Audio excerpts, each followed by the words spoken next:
I like elephants and God likes elephants. Here's the Unrealistic Elephant Podcast.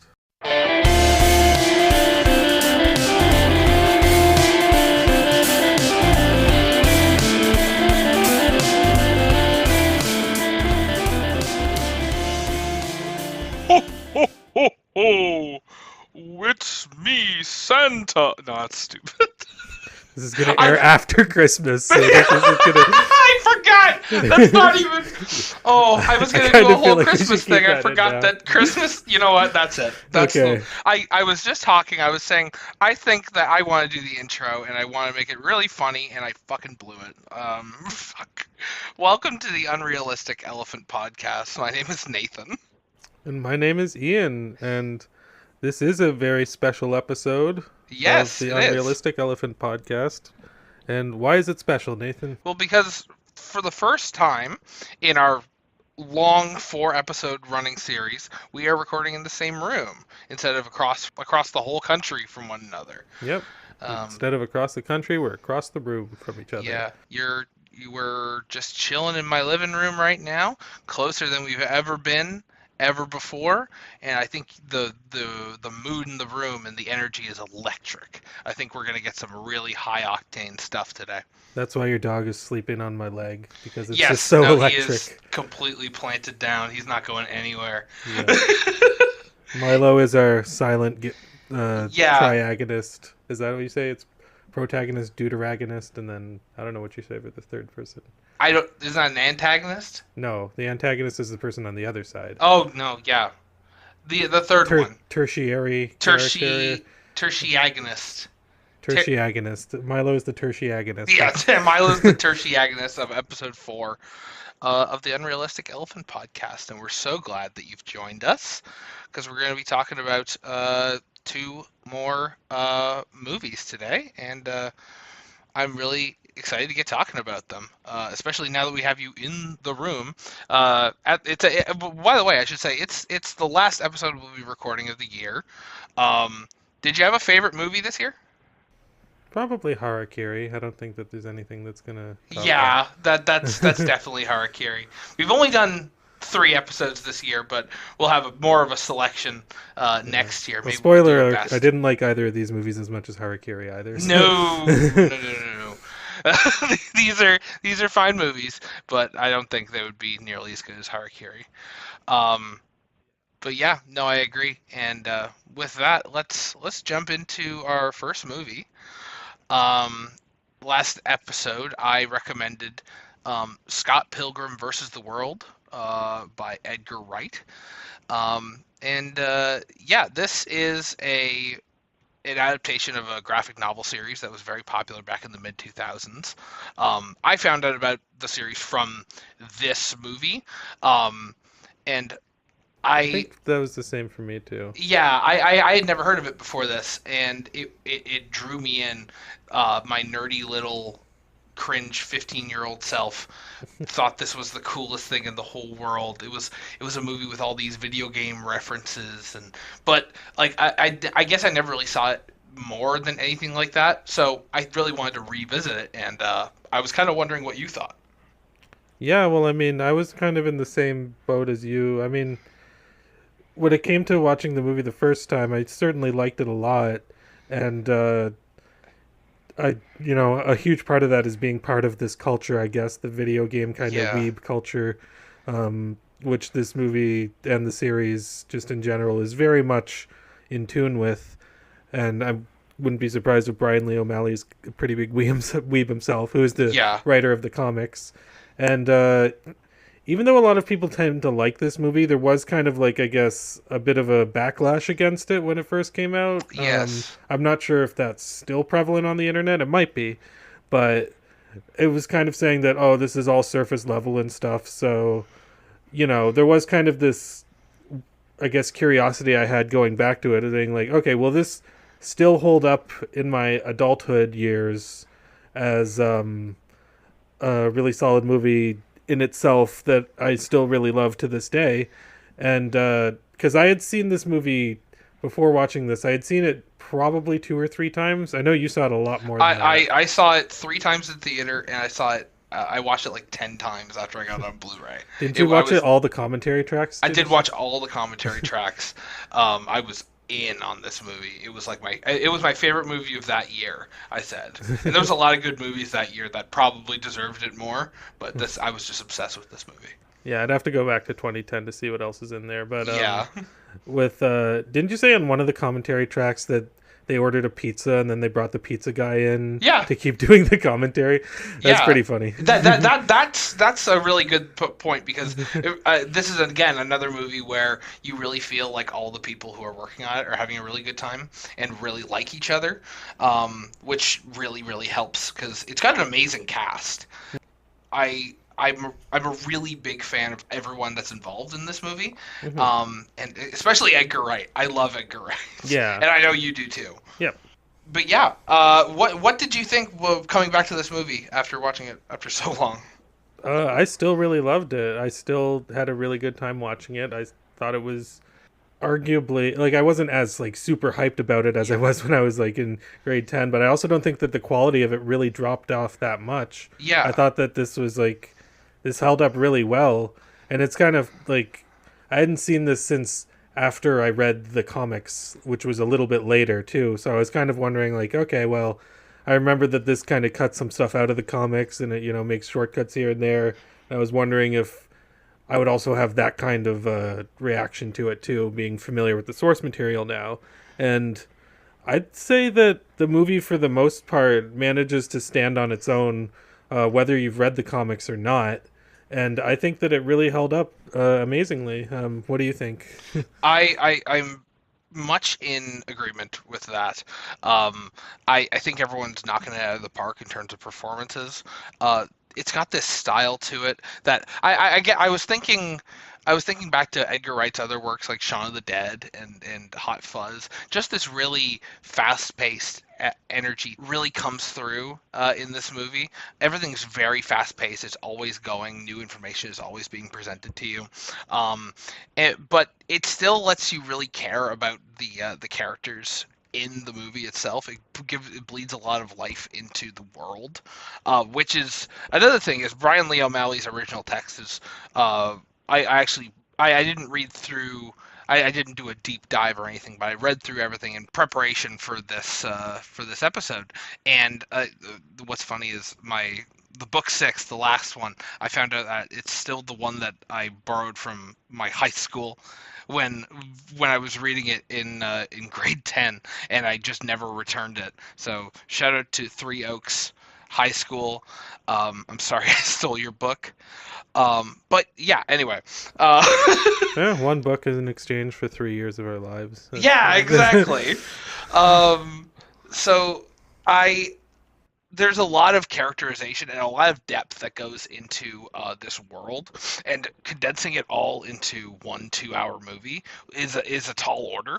But I think that they do a really, really good job with it, and I think they cut out the right parts to make everything sort of fit into a film narrative. Yeah, I feel that way too. And when it comes to, like, I'm not usually one to like say how much or how little should be cut out of a movie. I think if this movie came out nowadays, they'd probably try to stretch it out to 6 movies. Oh, that's what every single movie franchise wants to do in this day and age. So I feel like it's probably a good time we got it when we did. Yeah, for sure. And that would be a way to do it too. But I kind of like the way that this movie like just keeps going and going and going, and it never really gives you a whole lot of time to breathe. I mean, it does in the sense that there are like slow and somber moments here and there, but even then you're always getting information out of it. There's always something going on in like the foreground, middle ground, and background, which is kind of a connection I made with the other movie we'll talk about after this one. But yeah, like it's very much kind of like the Airplane movies or something like that, or like Brazil, where there's just so much being thrown at you, and it's a lot to like take it in. But I kind of feel like going back to it and watching it again, because there's a lot of parts I remember from my initial few viewings, but even going back to it, I mean, there's like little details I didn't pick up on before. There's there's a lot of different ways to analyze this, so I kind of think it's a very rewatchable movie in a lot of ways. Yeah, no, I totally agree. I think that even again, I watched this movie like 13 times, and just watching it again, I was noticing other things whenever I was watching it. And like um, in terms of rewatchability, I could, as the guy who watched it 10 times on Blu-ray, I could say, yeah, it's got some great watchability. I used to go back to this movie every couple of years until eventually I just stopped watching it, and I totally forgot about it until recently. And It's probably because of the TV show. yeah, yeah, exactly. Remembering it was because of the anime that just recently came out, which we will talk about, which we both watched and we have opinions on. But the other thing I wanted to talk about is the soundtrack to this movie. Is music very much plays this integral role in the actual storytelling, because he's in a band, and a lot of people that he meets have this tie to like fame and music and things like that. Um, and they use a lot of licensed tracks and a lot of original tracks to sort of blend this sort of indie hipster wonderland. Which it Uh, absolutely like nails and sounds like. oh yeah, for sure. They got Beck writing most of the songs for the show's or the movie's band, Sex Bomb, and which are all great. I listened to those all the time when I was in high school, and it was like the anthem of just like when I was hanging out alone in my room. It felt raw, which is crazy because it was made for, it's a soundtrack for a film. It's Not only probably, that, it's kind of a satire of like crappy grunge yeah, bands and stuff like exactly. that. But even if, since it's a satire of that, it still works in that way, which is so cool.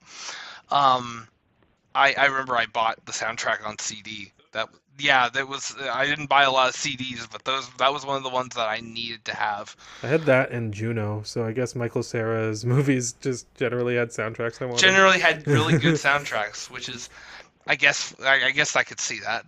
Yeah, Yeah. exactly. But yeah, I think, yeah, so basically the main thing I was worried about in this movie is there's this big culture right now where I think a couple of years ago there was like social media tags going that basically Scott Pilgrim ruined an entire generation of men. That it like changed like how men react and act around other women, and they had these like everyone changed how they acted and acted like these geeky little dorks, thinking that they would be cute enough to be uh with some girl, some manic pixie dream girl like Ramona Flowers, and it sort of turned the 'Cause that public started with opinion. Scott Pilgrim, right?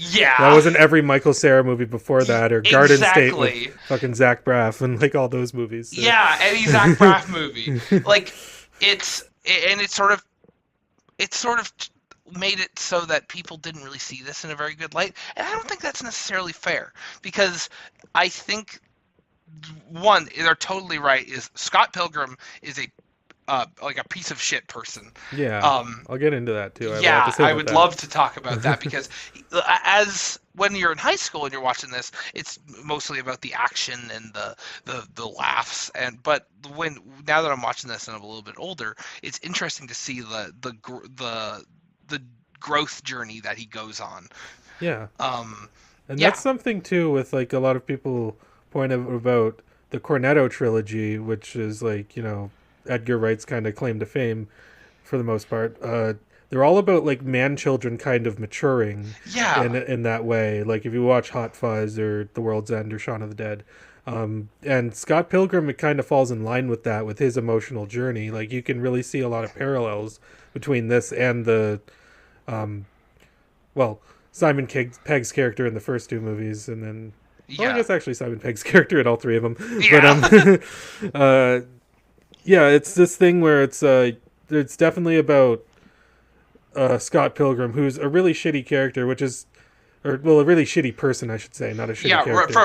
from minute one, Scott Pilgrim is a really shitty person, painted as, because the whole movie is coming from his perspective, his view of everything, and you could tell just by how the film is edited and how information is presented that he doesn't think he's a bad person.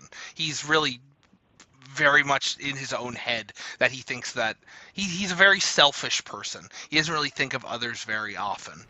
Yeah, for sure. And I think that's something with like a lot of people who don't like this movie really point out that as the big flaw, I guess, if you want to see it as a flaw. I don't really consider it to be a flaw. I mean, a lot of the movie is him pointing out like, oh, he had all these past relationships and look how it's fucked up the people around him before the movie starts. Yeah. And then when the movie starts, you see how that fucks up Chow or Knife's Chow. And then after that, you see like all this like selfishness and like all that brimming to the surface. Like this movie's very much criticizing this type of person. Yeah, this type of person. This, you know, you would call him a pretentious hipster dweeb. Sure, I would agree with that to a certain extent. Yeah, and even by the end of the movie, I don't think that he's fully cast that off. It like he makes a change, but it's not that he's like a perfect person anymore. It's very much like a realistic journey told in an extraordinary fashion. Yeah. I think Michael Cera's performance does give a lot of innocence to him. Yeah. Just because that's kind of what Michael Cera's good at, is playing like this awkward, dweeby kind of. Yeah. It sort of paints him in this sort of light where you want him to succeed, even though he probably doesn't deserve it. Even if he's got this one underage girl that he's dating and this one unbelievably hot girl that is way out of his league, and he's cheating on both of them and lying to both of them, you're still like, oh, well, but maybe he'll turn it around in the end because of that performance. And I think it's a really good, I think it's a lot different from the books and I should say how the anime presents him, because I think the anime is a lot closer to the actual book version of the character. Yeah, in terms of characterization, I would agree with that. I would say like a lot more extroverted, I would say. Yeah.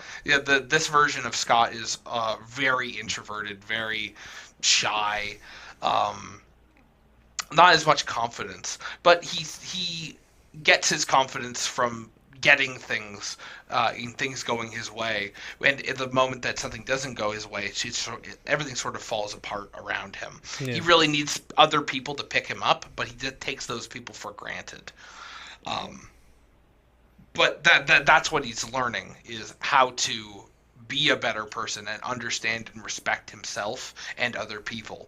And it's a really interesting way to look at it, because a lot of movies do that. They show this inner journey, but the way they're showing it is from his perspective. And since he's so immature, the only way he can understand like linear growth as a person is through these video game-esque boss battles against the people that are against him. It's the people that are against him and everyone and him and Ramona.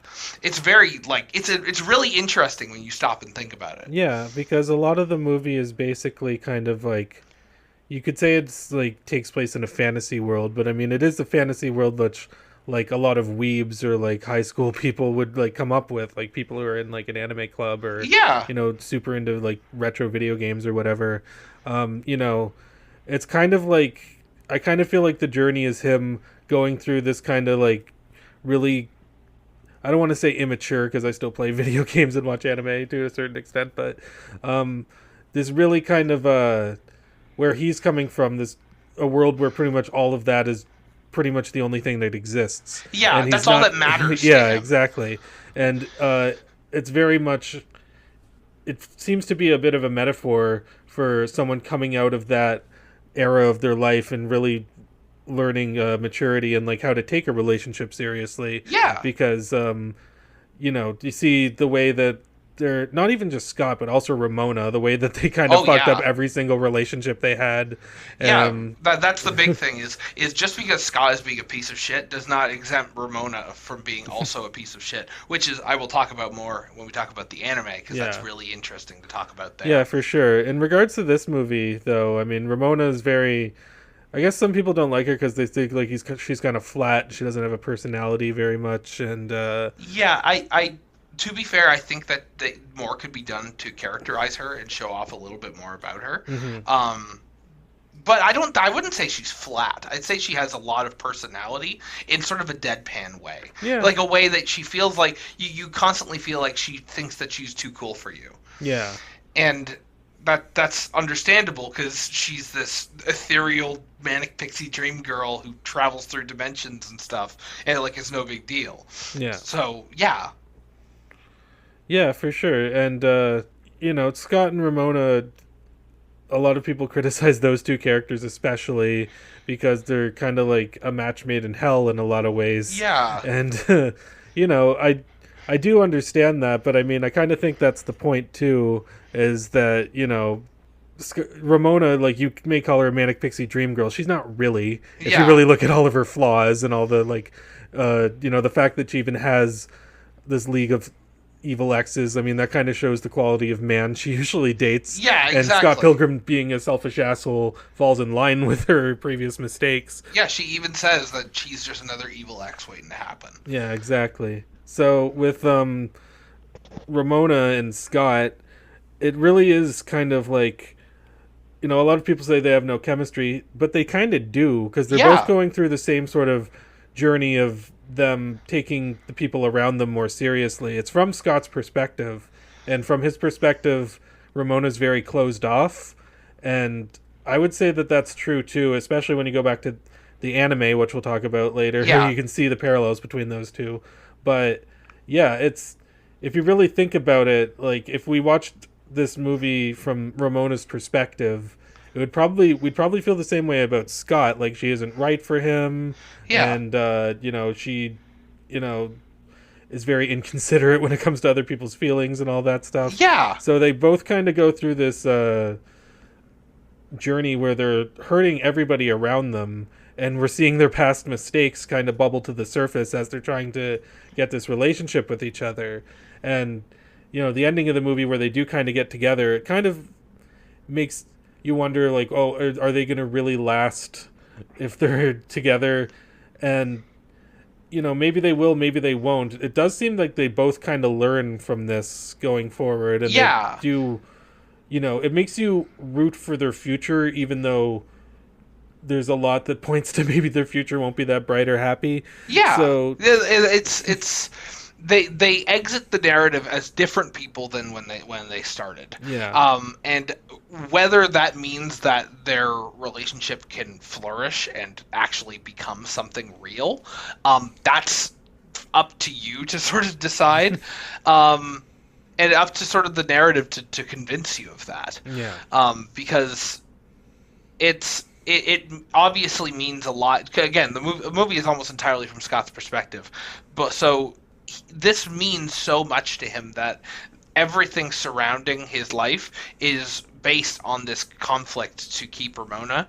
But you really don't know if that's based on genuine care for her or this codependence that he feels. Yeah.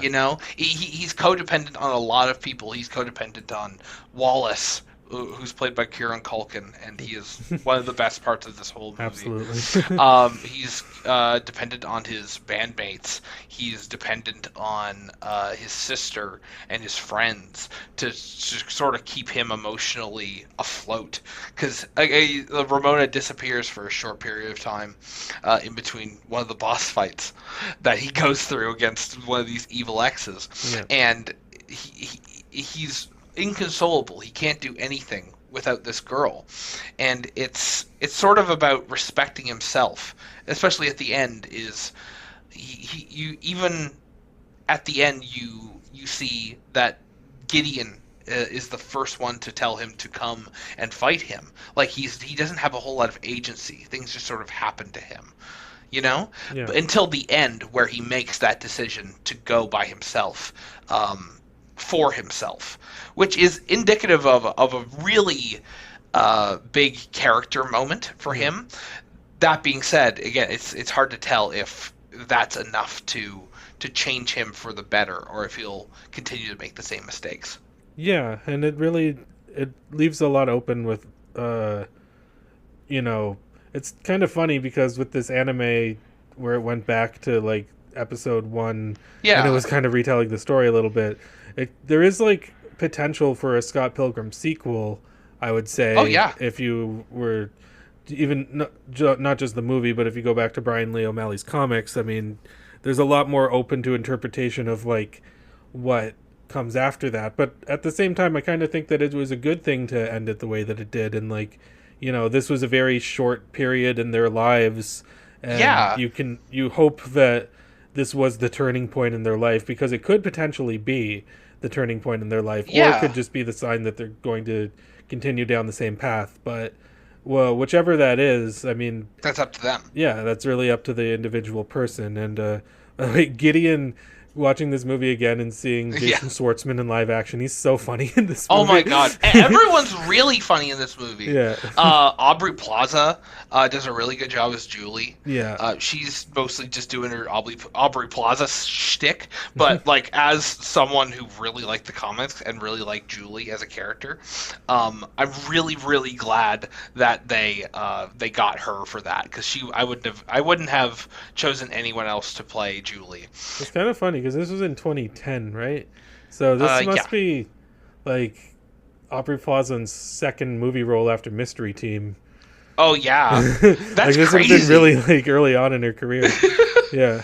I think when I saw this, I might have been like, "Hey, that's the girl from Mystery Team," which is kind of funny to think. That's actually really funny.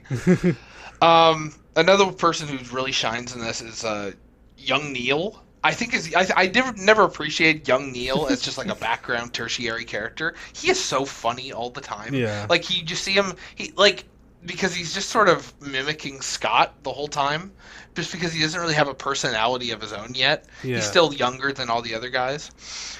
Like, honestly, just looking at all of the people in this movie, it's all just people in these transitionary periods of their life, just sort of lost and floating.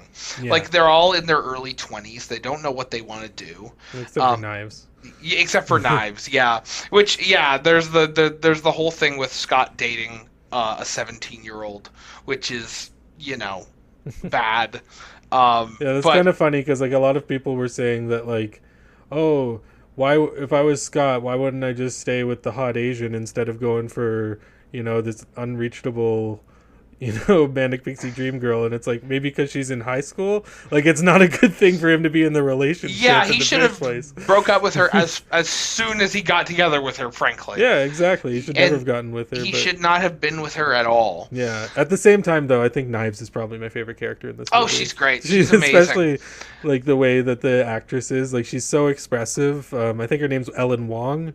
And yes. Yeah, she's just hilarious in this movie. Like, oh, she's so good. There's so many great moments with Knives throughout the entire thing, and I think she was making me laugh the hardest out of everybody. Because the whole thing about this movie is it's kind of like, I wouldn't say it's exactly a live-action anime, but you can definitely see that there is a lot of anime inspiration where they're being very over-the-top with a lot of their reactions and stuff like that. And especially since then, there's a lot of videos on YouTube that have been like, oh, live action anime fight or something like that.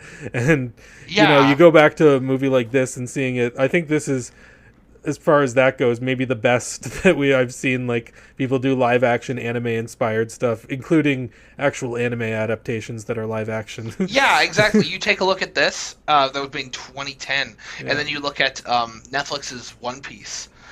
Which I watched in its entirety. I haven't seen that yet, so what do you I would definitely recommend it for anyone who hasn't seen One Piece that doesn't want to get into like a massive anime, honestly.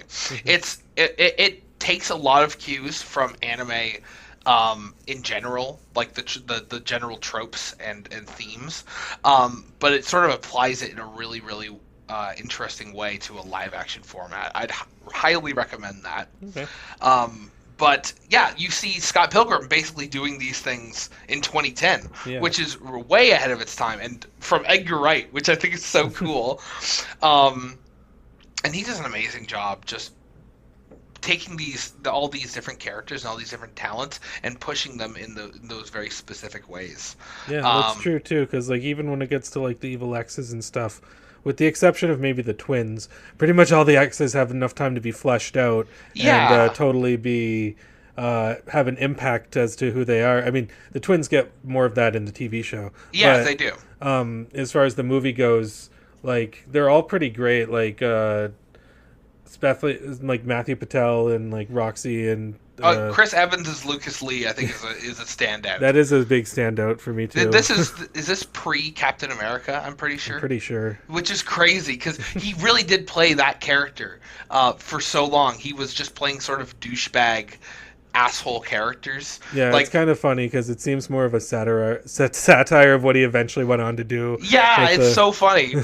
But yeah, then he became Captain America, and now he's like the biggest star in the world. Yeah.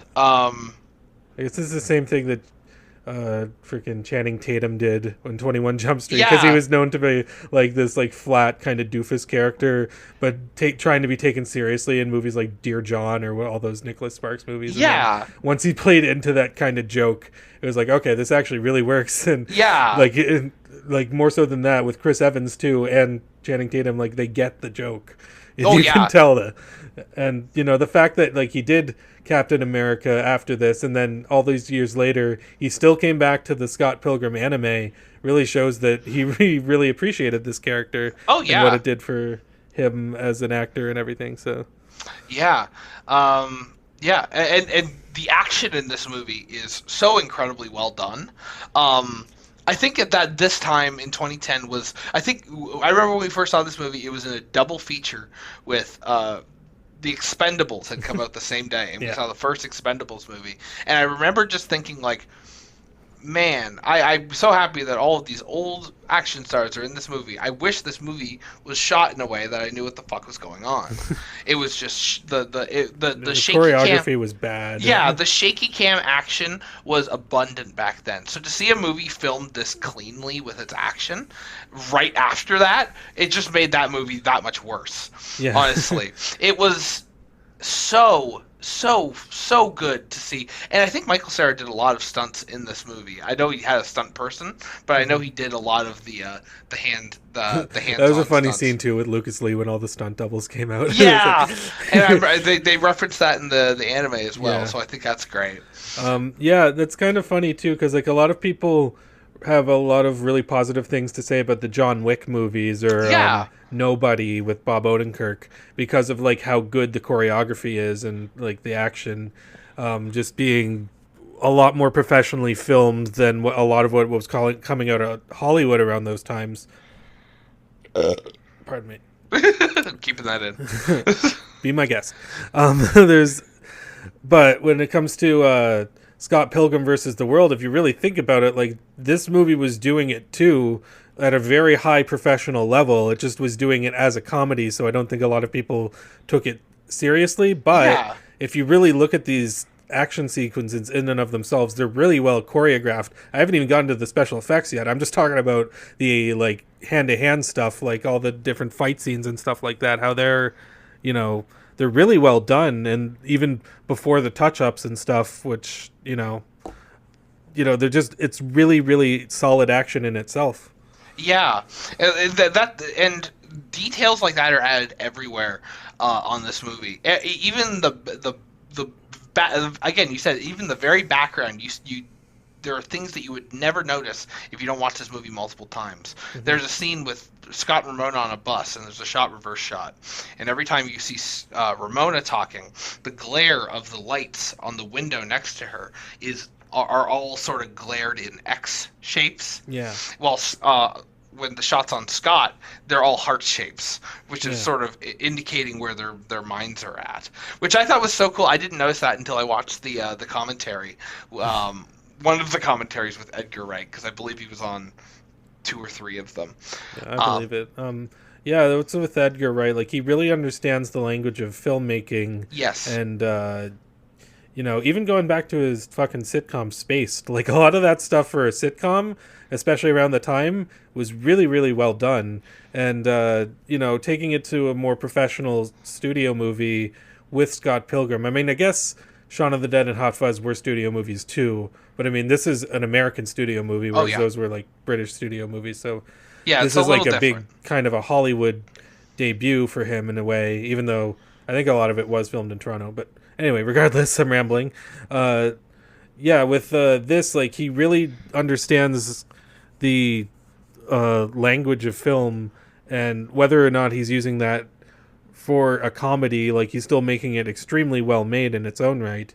I mean, his movies rank up there with some of the best directing I've seen in recent years. And that's not something you would say about like a lot of comedies or like, you know, a Judd Apatow movie, which is shot reverse shot a lot of the time, and a lot of people improvising. So yeah, like, and I think that's a big reason why Edgar Wright is considered to be one of the better modern filmmakers that's still around, because his movies are extremely well made and they're also extremely ambitious, because I've never seen anything like Scott Pilgrim versus the World ever, like before or after. Like, it's such a specific kind of thing that if anybody tried to steal this movie's thunder, it would immediately get labeled as a Scott Pilgrim ripoff. Oh yeah, because it's just such a specific style that hasn't been done before or since. And you know, that's part of what makes it so special to me, because you know, beyond just like referencing a lot of stuff that I really enjoy, just the filmmaking being really well done, and the storyline being sort of a typical, like, this guy has to mature, but done in a very atypical way, where it's like, oh, I see. You know, it's kind of funny. I used to joke that this movie's basically the plot of Mega Man if Mega Man wanted to fuck Dr. Wily. And it's like, so. The worst part is that you're 100% right. Yeah. Yeah, it's if Mega Man was down bad for Dr. Wily in a pink wig. Yeah, pretty much. And so with all that in mind, there's just so many elements of this movie that make it you know, both really mature while being really immature, both really funny while being very impressive, both very, you know, unique and being, you know, familiar with its references and stuff like that. So there's just, I still think this is a great movie. This was one of the best movies of 2010. I'd have to go back to see if there was a movie I liked more. There probably is. But, you know, this whole held up extremely well, in my opinion. I would tend to agree. I still liked it just as much. I think I've even a little bit more. I think I liked this movie a little bit more than I did before, because, again, I appreciated it for what it was doing, but I don't think I appreciated how well it was telling its story and showing its character growth. Until I watched it recently. So I'm really, really glad I watched it again. Because this one's great. I love Scott Pilgrim versus the World. And I love Scott Pilgrim as a series. Going back and reading the books, I played the game again. Yeah, the game's amazing. The game is amazing. We're going to have to stream that sometime or something. Yeah. We're going to have to I play need to get it on Switch, because I have it on PS3. Yeah. Which probably means my PS3 is worth a lot if I try to resell it. Yeah, exactly. Because of the Ubisoft bullshit that caused that to get lost on storefronts. But anyway. Oh yeah, in regards to like making it about an unlikable protagonist, and that being a lot of the contentions that people have with it, I didn't realize that we were in a world where we had to instantly like every protagonist that we... Yeah, exactly. Why you have shows like BoJack Horseman and fucking... I'll say Rick and Morty.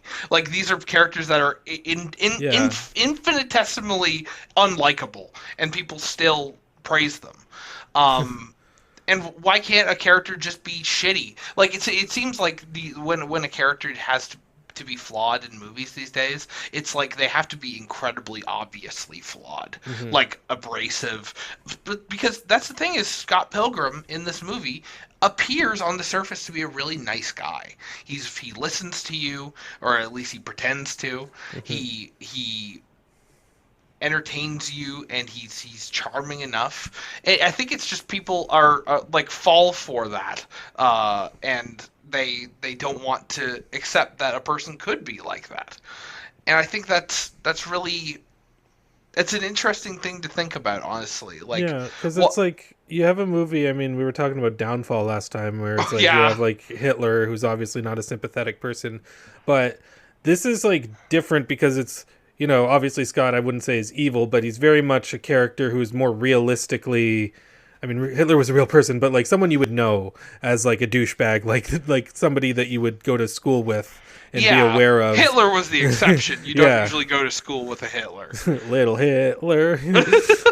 I don't know this robot chicken skits, but yeah, with Scott, it was very much like a lot of people seem to be like, and the same people who say, "Oh, it ruined a generation of men." It's like, I think that Brian Lee O'Malley just really had his hand on the pulse of like where modern society was going at that time, and I think going back and watching this movie in 2023, it's like I know a lot of people who are like this, or in groups of people who are like this, like these really like shallow, pretentious people who, you know, they're very much assholes in a lot of way, but you know, that's all part of their like growth and maturity, is like trying to come out of that. And again, it's still kind of up in the air whether or not Scott does in this story, but you know, I do think that it's very clear that he learns something by the end. No, for sure. Yeah, where it's like, okay, he learns self-respect. I mean, that was literally him pulling the self-respect sword out of his chest. Yeah, it's pretty definite. Yeah, so with like him, you know, the movie very much portrays him in a negative light, and a lot of people say like it is kind of a criticism of that culture too, like that kind of hipster culture in a way. So, you know, if you don't like that type of culture, I don't really see that as a criticism of this movie, which is criticizing that culture and the people within it. Yeah, and stuff like no, that. I totally agree. Yeah. In terms of like how Scott's character development goes, if I had to pick out one thing that I really nitpicked about, it's that I think that Knives and Ramona forgive Scott a little too easily. I feel like his apology at the end of the movie is like, listen, I cheated on you, and I cheated on you, and I shouldn't have done that, and I'm sorry. So are we okay? And then they're like, of course, we're okay. Yeah, I mean, that is kind of the fast-paced yeah, exactly. of this movie, kind of working against it in a certain sense, but yeah, it's definitely trying to stick with that pacing, yeah. But it felt very fast even for that. Yeah. I feel like a little bit more time might have given that apology some sort of depth to it, but it sort of feels like it's sort of after what an asshole he is through the rest of the movie, you really want to see Scott earn that respect that he is earning for himself. And I guess that's the only main gripe I have with that. Yeah, for sure. And another criticism people have with the movie is that like the world is kind of undefined and it's really weird, and you know, just random stuff starts happening, but I mean, it's very like that's kind of, you know, anime and video game logic. Yeah, exactly. Really... And that's why I like it so much. It's this very loosey-goosey world where a lot of things could happen. Yeah, where like vegans just get special powers all of a sudden. Yeah. And it's important to define the rules of your world when you're making a movie. And I guess that's what this is sort of dodging, is the rules of the world. A lot of these rules are sort of made up on the spot, it feels like, but it very much feels like honestly, that what that means is it feels like Scott is making up the rules as he goes. Yeah, he's changing his own universe, his own reality to sort of benefit him and work in a way that could help him.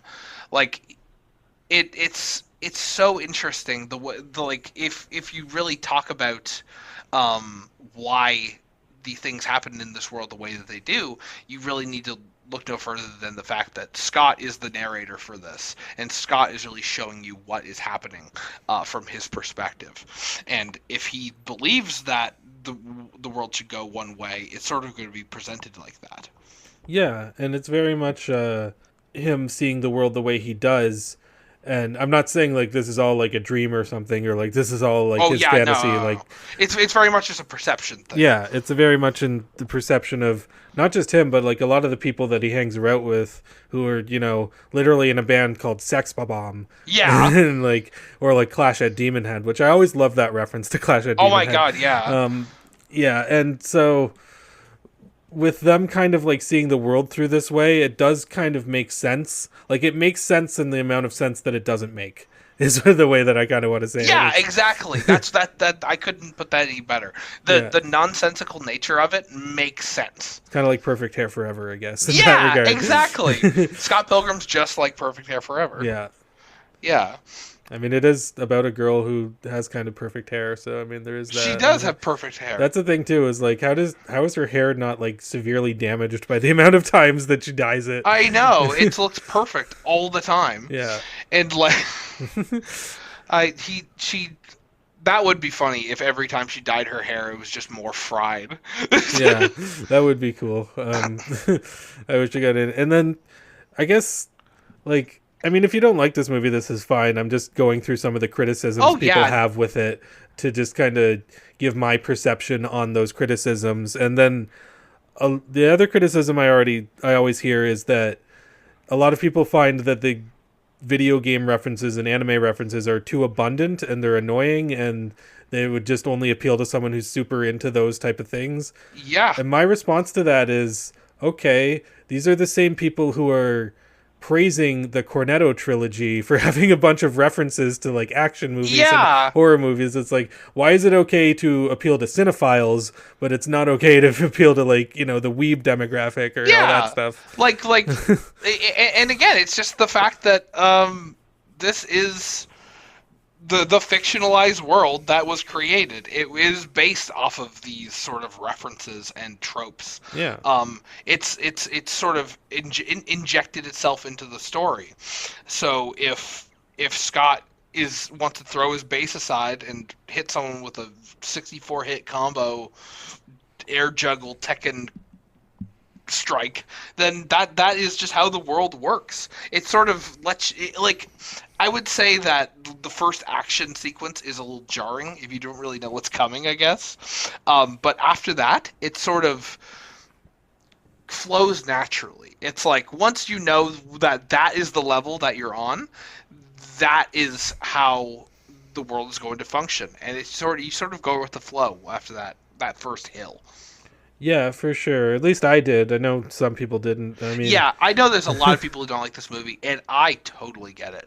It is quirky, and it can be a little cringe sometimes, to use for lack of a better word.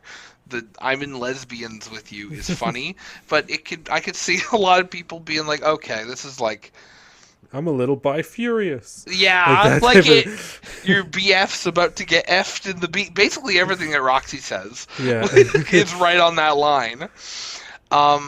Yeah, I fall on the side of people who really, really appreciated all the humor and references and just the general vibe of this movie.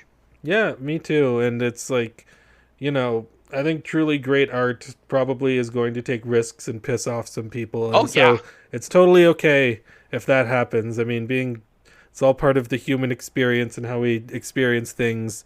And this movie probably wouldn't be as good as it was if every single person liked it, in my opinion. And that's not me being like a hipster douchebag. I'm just saying that like I like movies that, take risks and stuff like that. And I'm sure there's a lot of movies that I hate that people are like, oh, well, the reason that you hate it is probably the same reason it's good to me. So, this is all, I'm great. I'm very grateful that this movie took the risks it did and it ran the risks of being hated by everybody and, falling into these sort of criticisms that it does fall into in some people's eyes. But, you know, it wouldn't, to me, it wouldn't be as good if it held back in any of those regards. Like, it's, oh yeah. yeah, If it half-assed any of it, it sort of falls apart. But it went 100%, and because of that, you get this really great romp of really amazing comedy and great action and a lot of heart.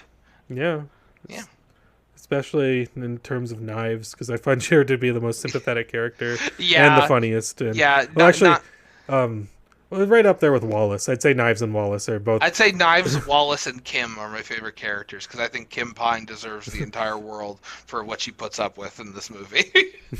I love this part where like she like goes bang and she shoots herself in the head, and then like it comes out like a Joker kind of gun or whatever, and like she falls down. Like, it's so funny. Oh, that's great. Yeah, Yeah. and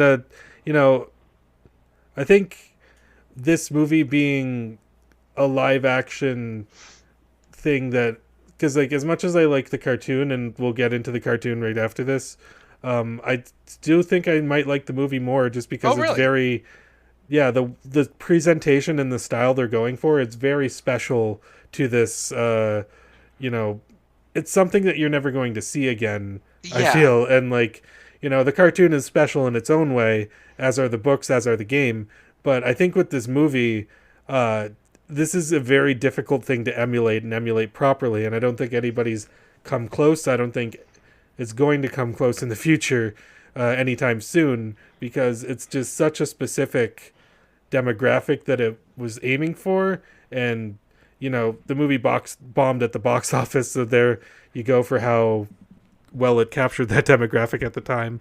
But I think it's probably made its money back now oh yeah, for with sure. everything else that's come out about it, and it's become a huge cult following. So I think that all the Scott Pilgrim media is special in its own way.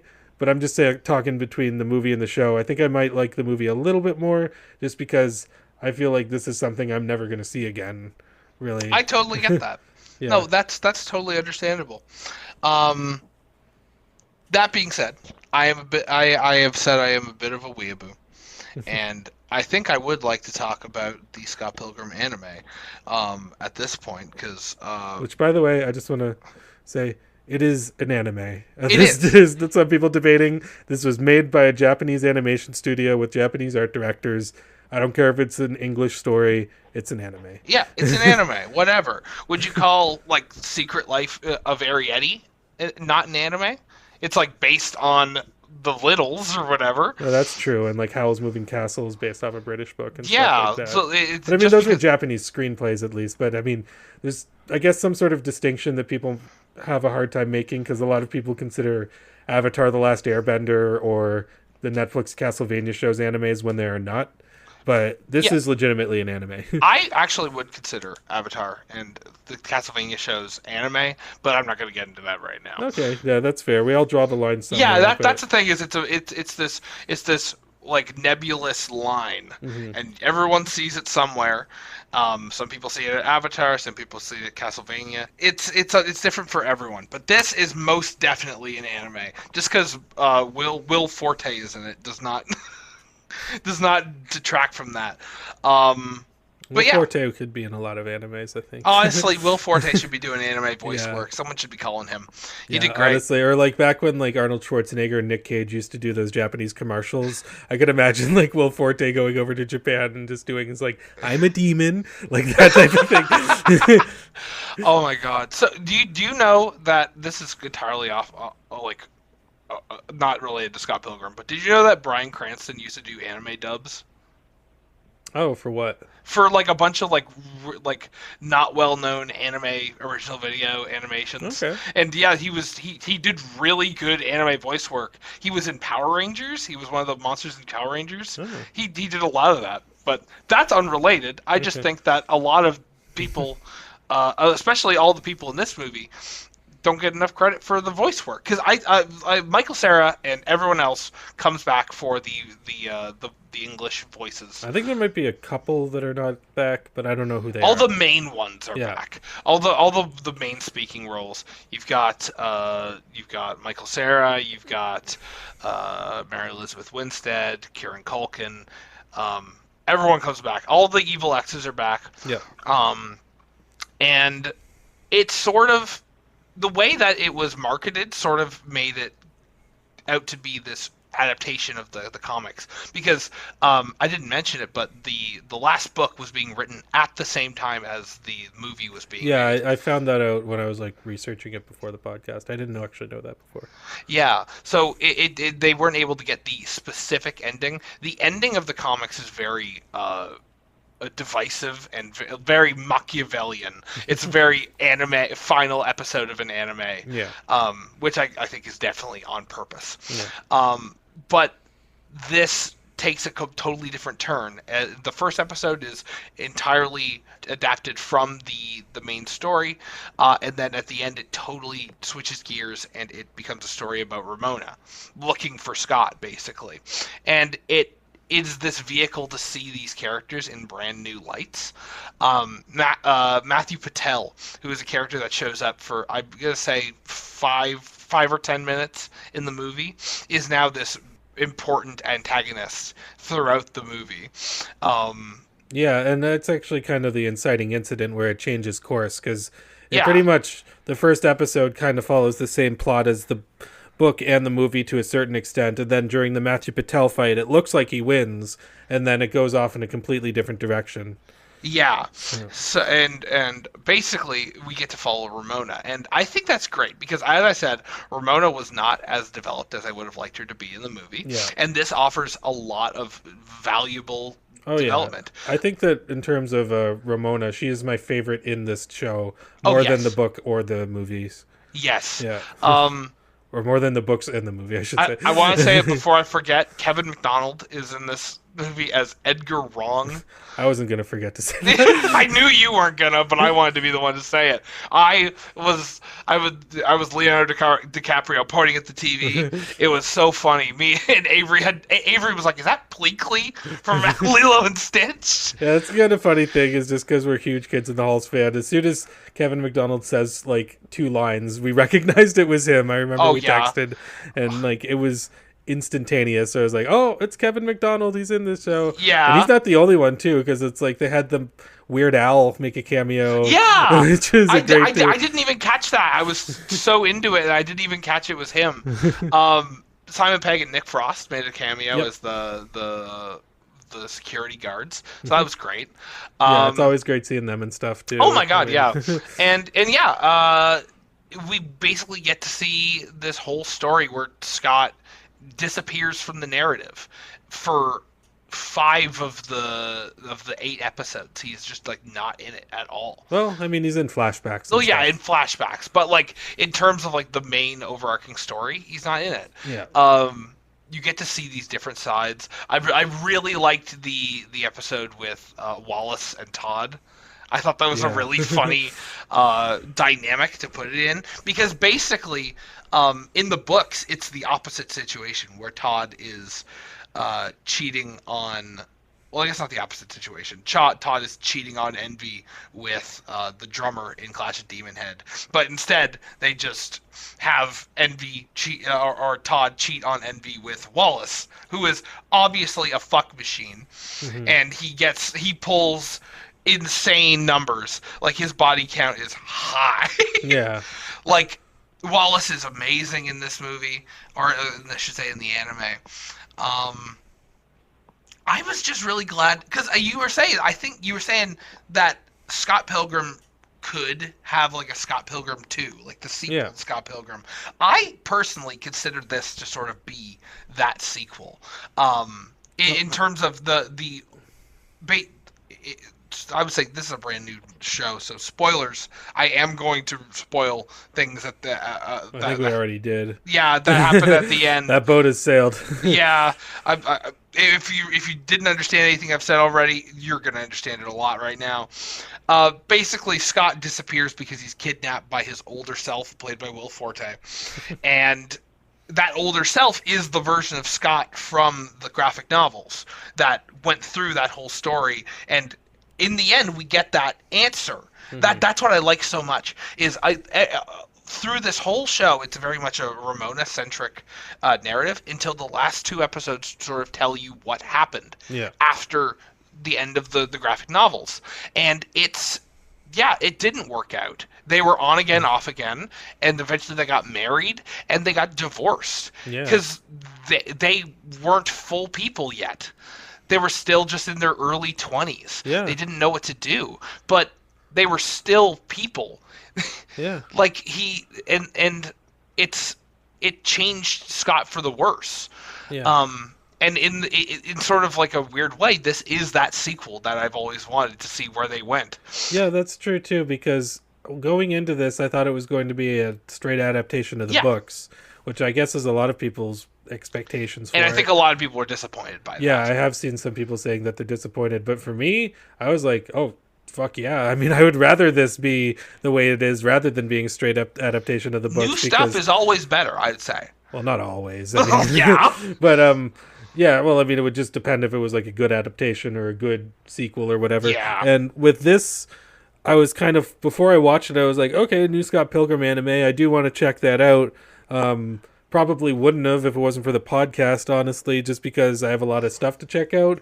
And with a new TV show or a new movie, it's kind of like, well, I've already seen Scott Pilgrim. I've already read Scott Pilgrim. I've Yeah. already played through the game. Do I really need another adaptation, as well animated as it probably will be, and as cool as it is to get their voices back?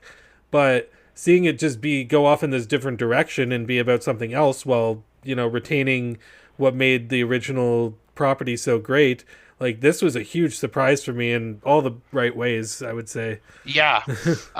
Yeah, I get what you say with that the movie is probably a little bit better in your eyes. Yeah. I am a huge weeb, as I said, but even not discounting that, just being able to see that's the sequel, see the characters that I left off with back when I finished the last book, it was really nice to get that vindication that, like, it didn't feel like the happily ever after. It felt like to be continued. Yeah. Like, there was definitely going to be more conflicts with these people. And in this world, you can only imagine how big those conflicts could be. And then you get to see it. And I guess that's why I was so excited to find out that this wasn't a direct adaptation. I was disappointed just as much as anyone else was, because I have always wanted to see the ending of the books adapted. But to see what we got instead, I couldn't help but be happy with what I got. Yeah, it's kind of funny too, is because, like, you could see this as a continuation of what happened with older Scott. It's kind of a continuation of the books, but also with Edgar Wrong, it also has the movie kind of fit in there as part of the universe too, which is so cool. Yeah, so, like, you can see the connections. It's like, okay, well, the movie can exist in this universe with the books and the TV show because of the way that they structured the TV show, and I really like that. Yeah, it's yeah, I had an amazing time with this show. I watched it. I just recently finished it. Actually, I spread it out over a long period of time because I really didn't want to binge it. I don't usually want to binge shows like this, and I'm so happy. It was everything I wanted, everything I didn't know I wanted, I would say. Yeah, exactly. This is what I didn't know I wanted, and I always find that those are sometimes my favorite movies, where, just properties or whatever. It's like when somebody gives the audience something they don't know they want. That's really a great thing that you can do. Yeah. And it goes, again, going back to ambition, and, that's why, like, as much as I said that I think that the movie might be a little bit more special to me, I think the show is very special for the way it, continues all these different arcs and stuff like that, and goes in all these different directions, because it doesn't even really give you time to consider, like, oh, what would happen if this was different and this was different, because it sets you up, making it think that it is going to just be an adaptation, a straight adaptation of the books, or maybe not a straight adaptation, but you know what I mean, a general, a general adaptation. There, it's kind of like what the movie was.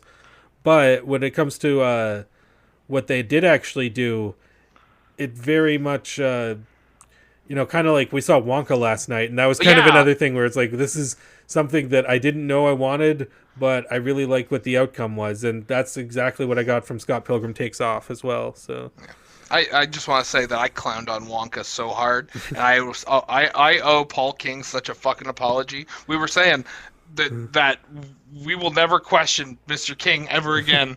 If he puts out a trailer, no matter how bad that trailer is, we will go see it. Yeah, because that's what I thought about the Paddington trailer, the first Paddington movie. I was like, this looks horrible. And then it was amazing. Yeah, it was great. And then that's what I kept in mind for Wonka, because I'm not the type of person who usually watches trailers anyway, but it's like, all this stuff looks awful from a cursory glance. I'm just going to wait for the movie to come out and see if it is actually good. And yeah, it was the same thing. It was great. Yeah. But yeah, enough of the chocolate man. But yeah, I had such a good time just taking in all of this Scott Pilgrim stuff again. Yeah. It was great. I would recommend anyone who wants to get into the series, maybe start with the... No, I would say start with the movie. It's honestly the best and most accessible way to get into it. You can sort of get a taste for what the vibe of the whole series is, and then I would honestly recommend the books after that. Yeah. Yeah. Yeah, and it's kind of interesting because the movie looks a lot at like Kim and Knives and all the people who have really, or well, it focuses in on a lot of the people who Scott has kind of fucked over in his life.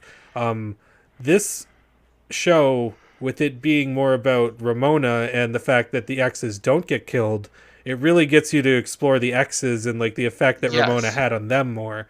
And I really like that because I liked the exes well enough, even though like in the movie especially they didn't get that much development except for Gideon maybe.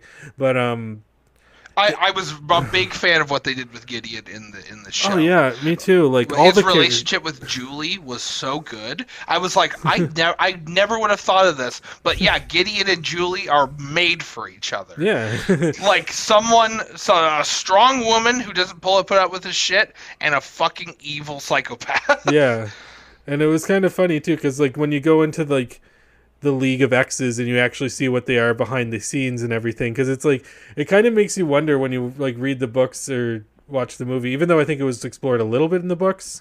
Yeah, If I remember correctly, you might correct me if I'm wrong on that. yeah, it was explored a little bit. Yeah, but it's like, how do these people really get along with each other? And like, also, what's the end game here? Like, when one of them kills Scott or whatever, is like, is that person going to go off with Ramona and she's just going to accept all that? She doesn't seem the type. Yeah, exactly. And so this show really goes more into, you know, what would happen. It's kind of like a what if story in a lot of ways. It's like, Yeah, yeah, because it really just makes you think well, how would the exes kind of get along without Scott Pilgrim? it's almost like a weird reverse It's a Wonderful Life. Yeah.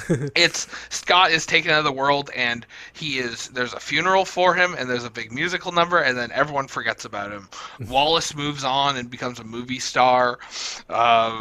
Kim continues her life at the rental place. Mm-hmm. Young Neil becomes a screenwriter. Like, everyone sort of moves on, and like almost it seems better for not having met Scott. Yeah. But no, but it's like only Ramona is affected by it, by this one date that she had where she felt like they had a connection, you know? Yeah. And she's willing to go back on all of that. She wouldn't know it, but like growing up that everyone else did while Scott was gone. She's willing to take that away from those people for getting Scott back. Yeah, and I totally like, it's like, oh, that seems so impulsive, but going back to the show, like I really understand Ramona as a character, and watching the movie after this, even though it's obviously retroactive, like I really understand Ramona in that movie. If I read the books, I'll understand Ramona even more when I like take this type of consideration into her, because if this is like the type of person she is, where it's like, kind of like Scott, he never took a relationship seriously, and that this is her, she never really took any of her evil exes seriously, and seeing the way that it's affected everybody, and with her kind of becoming the main character, it gives her, I think, the necessary development to make her a really great character. That's one of my favorite characters in this universe now. Yeah, exactly. I would just like to see something centered around Ramona. Yeah. Ramona is a really interesting character, and that's really shown off in this series. Yeah, for sure. And and it's not just the cast that they got back, because fucking Anna Monoguchi, who did the music for the video game, is back here, and like I love Anna Monoguchi's music, and the Scott Pilgrim versus the World video game has some of the best music, I think. Oh yes, no, that's in my regular rotation. Yeah, and the fact that he came back and really kind of it just adds so much more into the continuity of this universe, and like the fact that more things from other Scott Pilgrim properties are being acknowledged, not just the books, not just the movies, but also the video game, which was a huge deal back. Well, I wouldn't say a huge deal because it was an indie game, but it was a very big hit for an indie game back in the day. And like the fact that they're paying so much just love and homage to all these different properties is really great. It really respects the Scott Pilgrim fan base that's already existed, while also throwing them off and going in its own direction. Yeah. No, for sure. It really does feel like this could be the jumping off for more Scott Pilgrim Yeah. uh, properties or media, like a movie, another movie. That would be great. Even if it was just animated, I would take that. Yeah. Um, And I also do like how it was kind of a period piece too of like the late 2000s a yeah, little bit in a subtle way because Ramona's delivering DVDs for Netflix and then yeah. uh Which I thought was funny because yeah you and can't then talk about Amazon on a yeah, Netflix thing.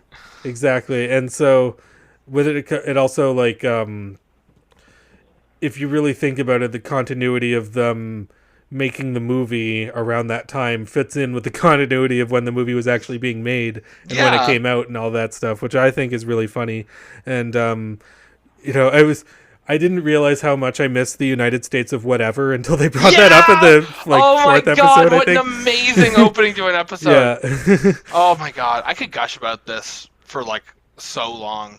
I just love I love Scott Pilgrim so much. Yeah, me too. And yeah, I also really love the animation style and because it's made by an anime company. I wouldn't say that it looks exactly like your typical Oh anime. yeah, It's definitely got its own like vibe to it and its own style and everything, even though it's heavily inspired by anime and oh yeah, that stuff and like chibi kind of art styles in video games. It very much brings that off and makes its own thing.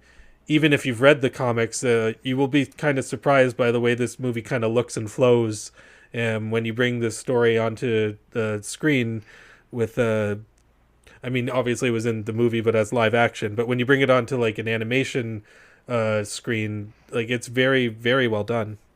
for sure, absolutely. Yeah. Um, And who did the theme song?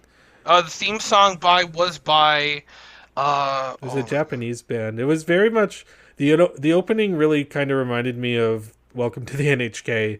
Uh, yes, oh my god, yeah, that's exactly. I was trying to think of what it reminded me of, but yeah, that's for sure. which is like I'm not a huge anime guy. Not that I dislike it. I just don't watch a whole lot. But Welcome to the NHK is one of my favorite shows. Oh yeah, Bloom by Nikkrai Taki. Yeah. That's Okay. the name of that's the name of the song. That's a great song. It's a great opening, which I kind of expect for anime like at this caliber.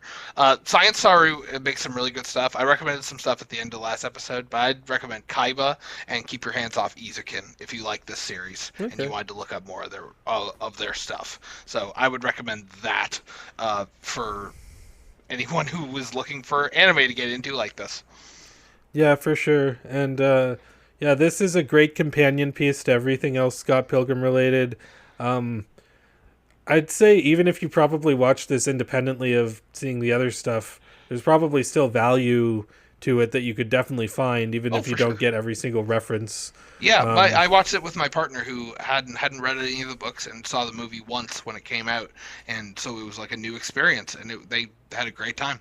yeah, and it's kind of cool that like Michael Cera is kind of getting this resurgence in 2023 because he was in Barbie, and he was in Dream Scenario with Nick Cage, Yes. and I'm glad to see him kind of come back. And like what you were saying earlier with Scott in this show being more of like the standoffish dick, I think that's kind of like how you can see Michael Cera's acting change over time because he's not that kind of awkward nerdy guy he used to be Oh in yeah. like Arrested Development and Superbad and all those properties.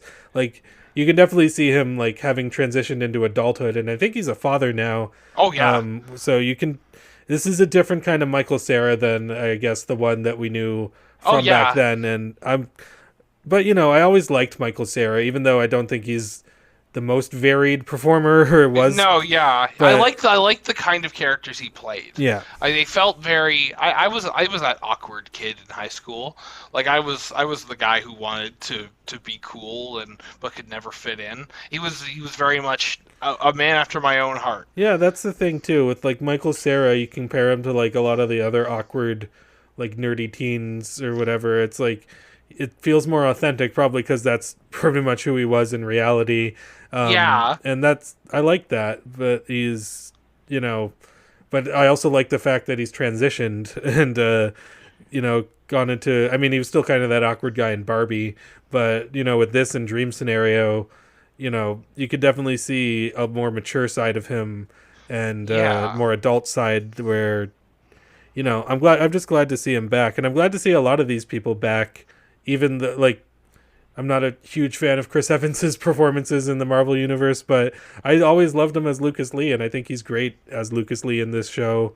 And Yeah. Ellen Wong, Okay, great. yeah, it's kind of a shame to me because I haven't seen her in anything other than Scott Pilgrim, really, and I felt like she should have gotten more attention for her roles as Knives.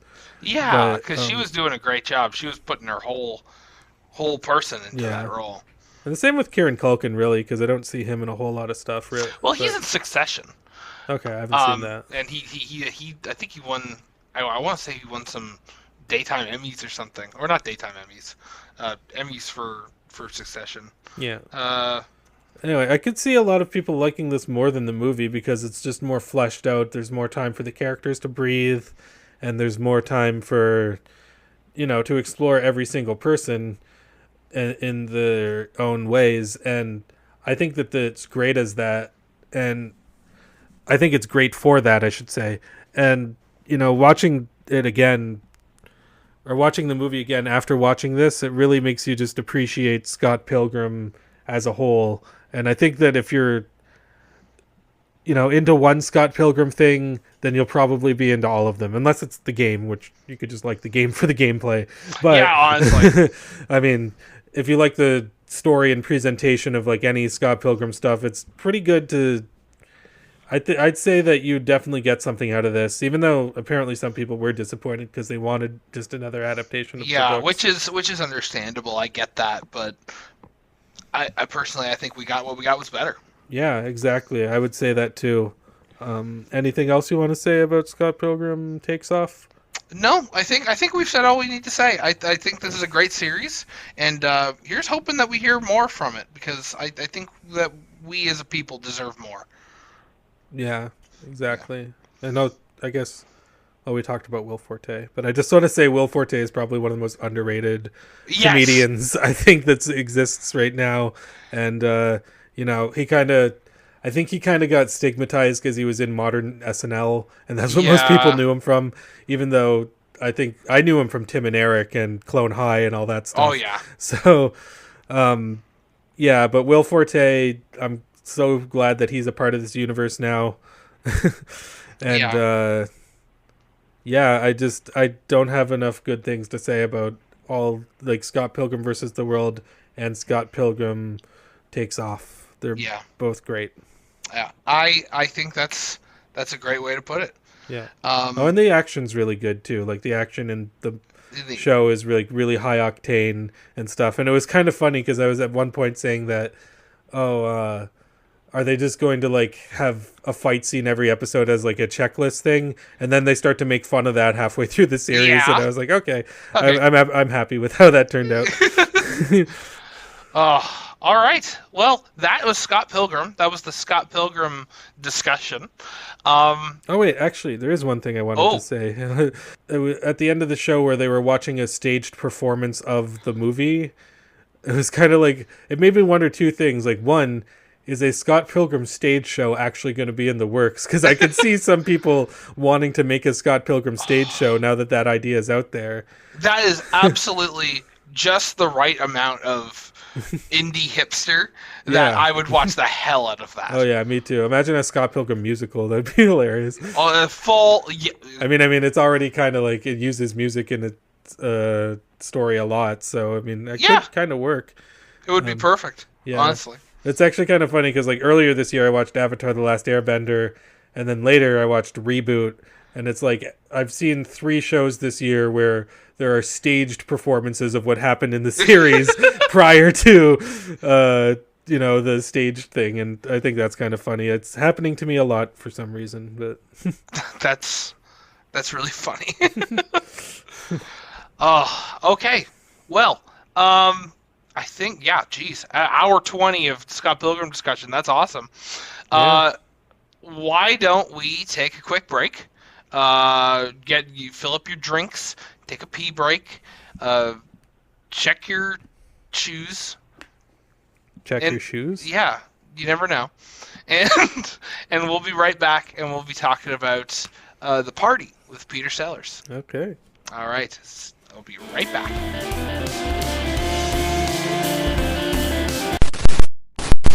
Hey guys, it's Editing Nathan here.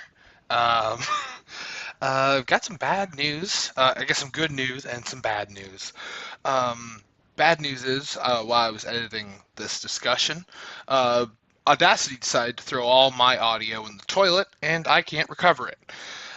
So all of my great recorded audio for this discussion is gone. Thankfully, Ian was using his microphone that was picking up at least some of my discussion, and I was able to boost it a little bit just so we can hear it. Just for the best listening experience, I'd probably advise, if you're not using headphones, to switch over and use some headphones just for this discussion, and you should be able to hear me fine. Sorry about that, guys.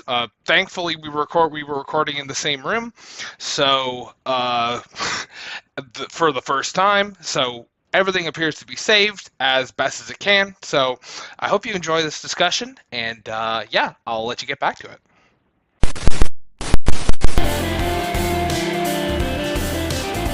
All right, well, welcome back. I'm sure that you all missed us after probably only 5 seconds for you guys. Yeah. So you'll never know how long we took. And neither did I. Neither will we, because we didn't time it. So. No. But yeah, we've gone through my movie. Ian, why don't you introduce our second movie for the month? Okay, so the movie I recommended was called The Party. And because it's such a generic title, there are other movies called The Party. So I'm going to specify it was The Party from 1968, directed by Blake Edwards and starring Peter Sellers. Yes. Blake Edwards, for those of you who don't know, also who was the writer of this movie. He also wrote and directed the Pink Panther movies, which starred Peter Sellers. And so they definitely have a repertoire together. They were very much close, even though there was some drama after Peter Sellers died, which we'll get into. But basically what happened with The Party is that it came out in 1968. It was a comedy, and I saw this movie maybe when I was a teenager for the first time, and I don't know, I guess I never really brought it up to you, because you said you never heard about it before. Never heard of it. Yeah. Okay, yeah, so this was like me kind of getting into like Peter Sellers a little bit. This was before I'd seen a lot of his movies. I think I just found The Party on DVD one day. Maybe my dad recommended it to me. And I remember really thinking it was funny at the time, more so than I even expected. And, you know, going back to it, I actually liked it even more than I did when I saw it first as a teenager. I found a lot more to appreciate about it. So, yeah, but I guess those are my initial thoughts. I guess go over to you briefly for what you kind of were expecting and what you kind of thought about it. I to be completely honest, I didn't watch a lot. I haven't seen a lot of Peter Sellers stuff, so this is really my first big introduction to it. Have you seen Dr. Strangelove, haven't you? Oh yes, I've seen Dr. Strangelove. But like in terms of this sort of movie, it's not one that I actively seek out. This is really fun. I didn't really know what to expect. I knew that you told me it was a Peter Sellers movie. You did not tell me that he was playing an Indian man, which was a bit of a shock. It took a little bit of getting used to, but eventually it was pretty seamless. This is a lot of fun. Like honestly, you said last month the movies were awful somber. This is just a lot of shameless fun, honestly. God, what an amazing comedic actor Peter Sellers is. Oh yeah. I was entertained. I was so incredibly entertained I couldn't look away. And there's a good reason to not look away, because there's a lot going on in this movie. Yeah, at all points. I feel like I need to watch this movie a couple more times, because there's stuff that I probably missed for like the things that I caught.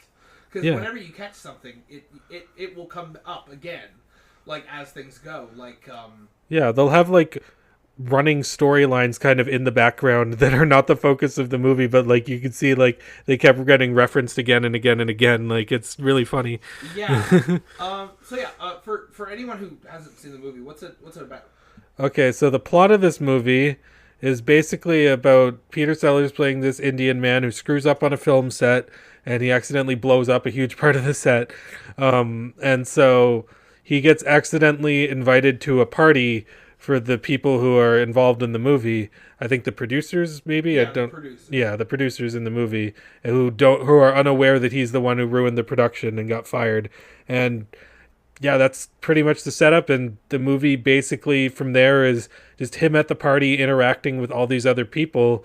It doesn't really have like a main thorough storyline. I mean, it does build up to stuff though, but it's very much just about putting this character in these situations and watching him kind of go around and interact with these other people and seeing what they get off of him. And like, it's a minimalistic plot, but it leads to a lot of fun stuff happening. Yeah, honestly, what I said the most when I was watching this movie is it came much later, but the first thing that comes to mind is Rowan Atkinson as Mr. Bean, and it's a white guy doing a weird Indian Mr. Bean, and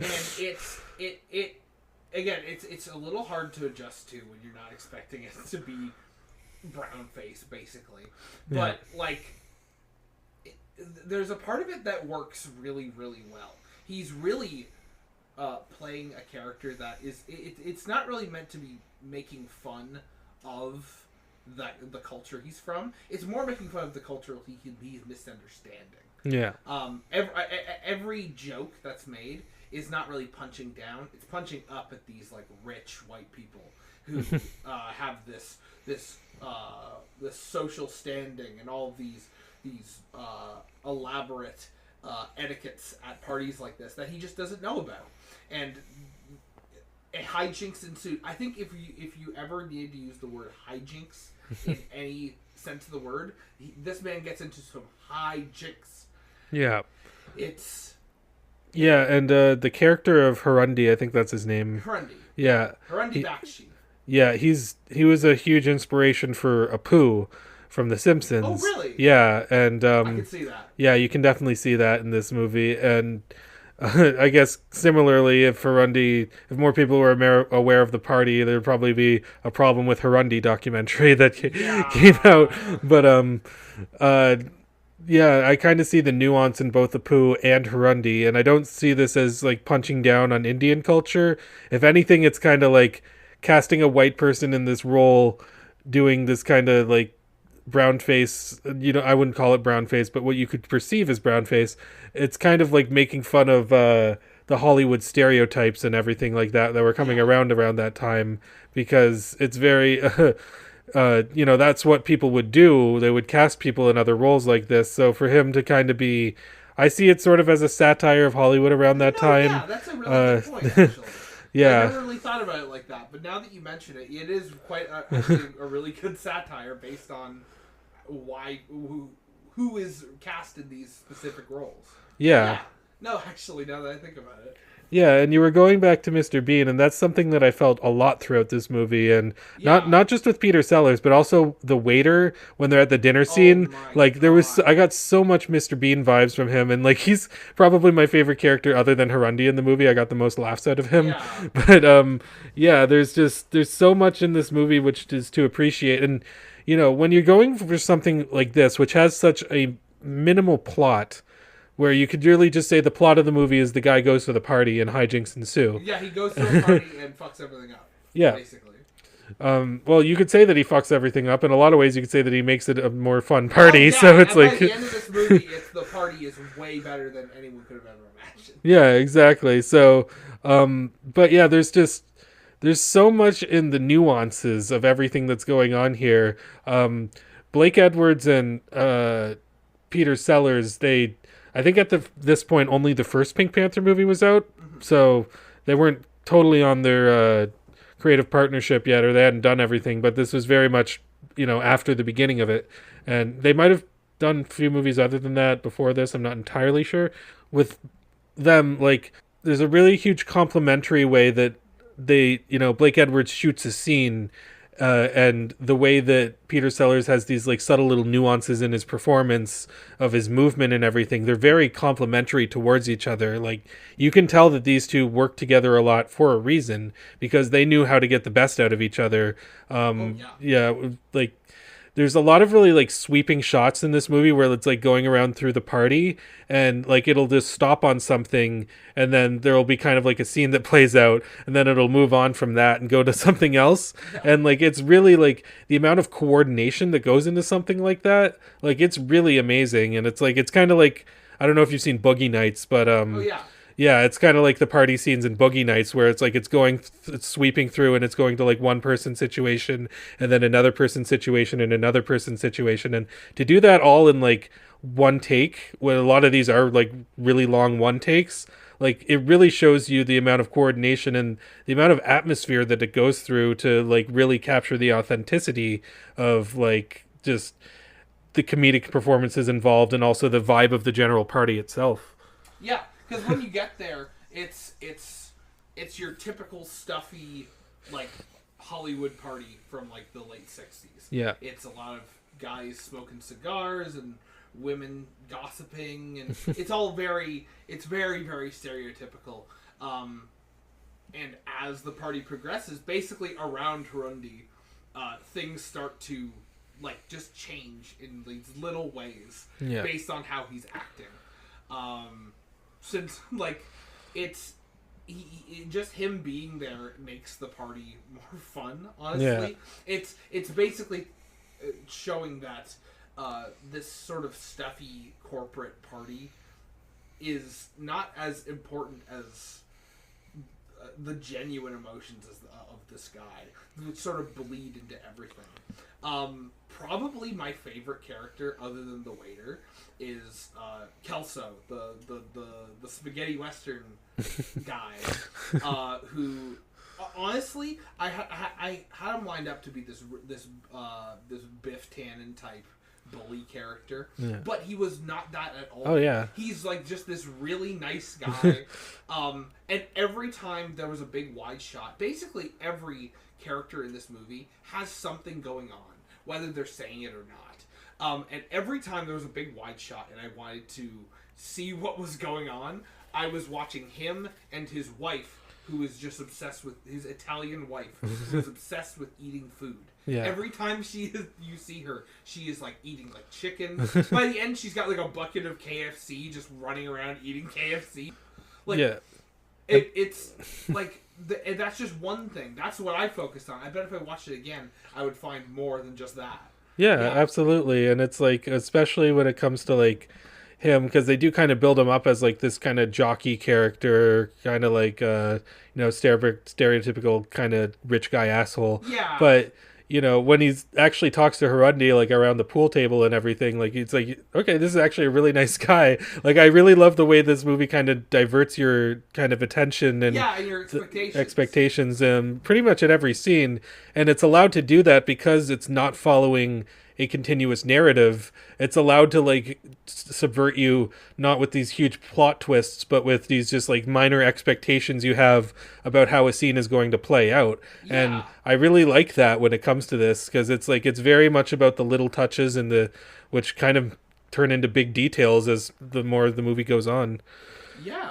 And like, he's a very well-meaning guy.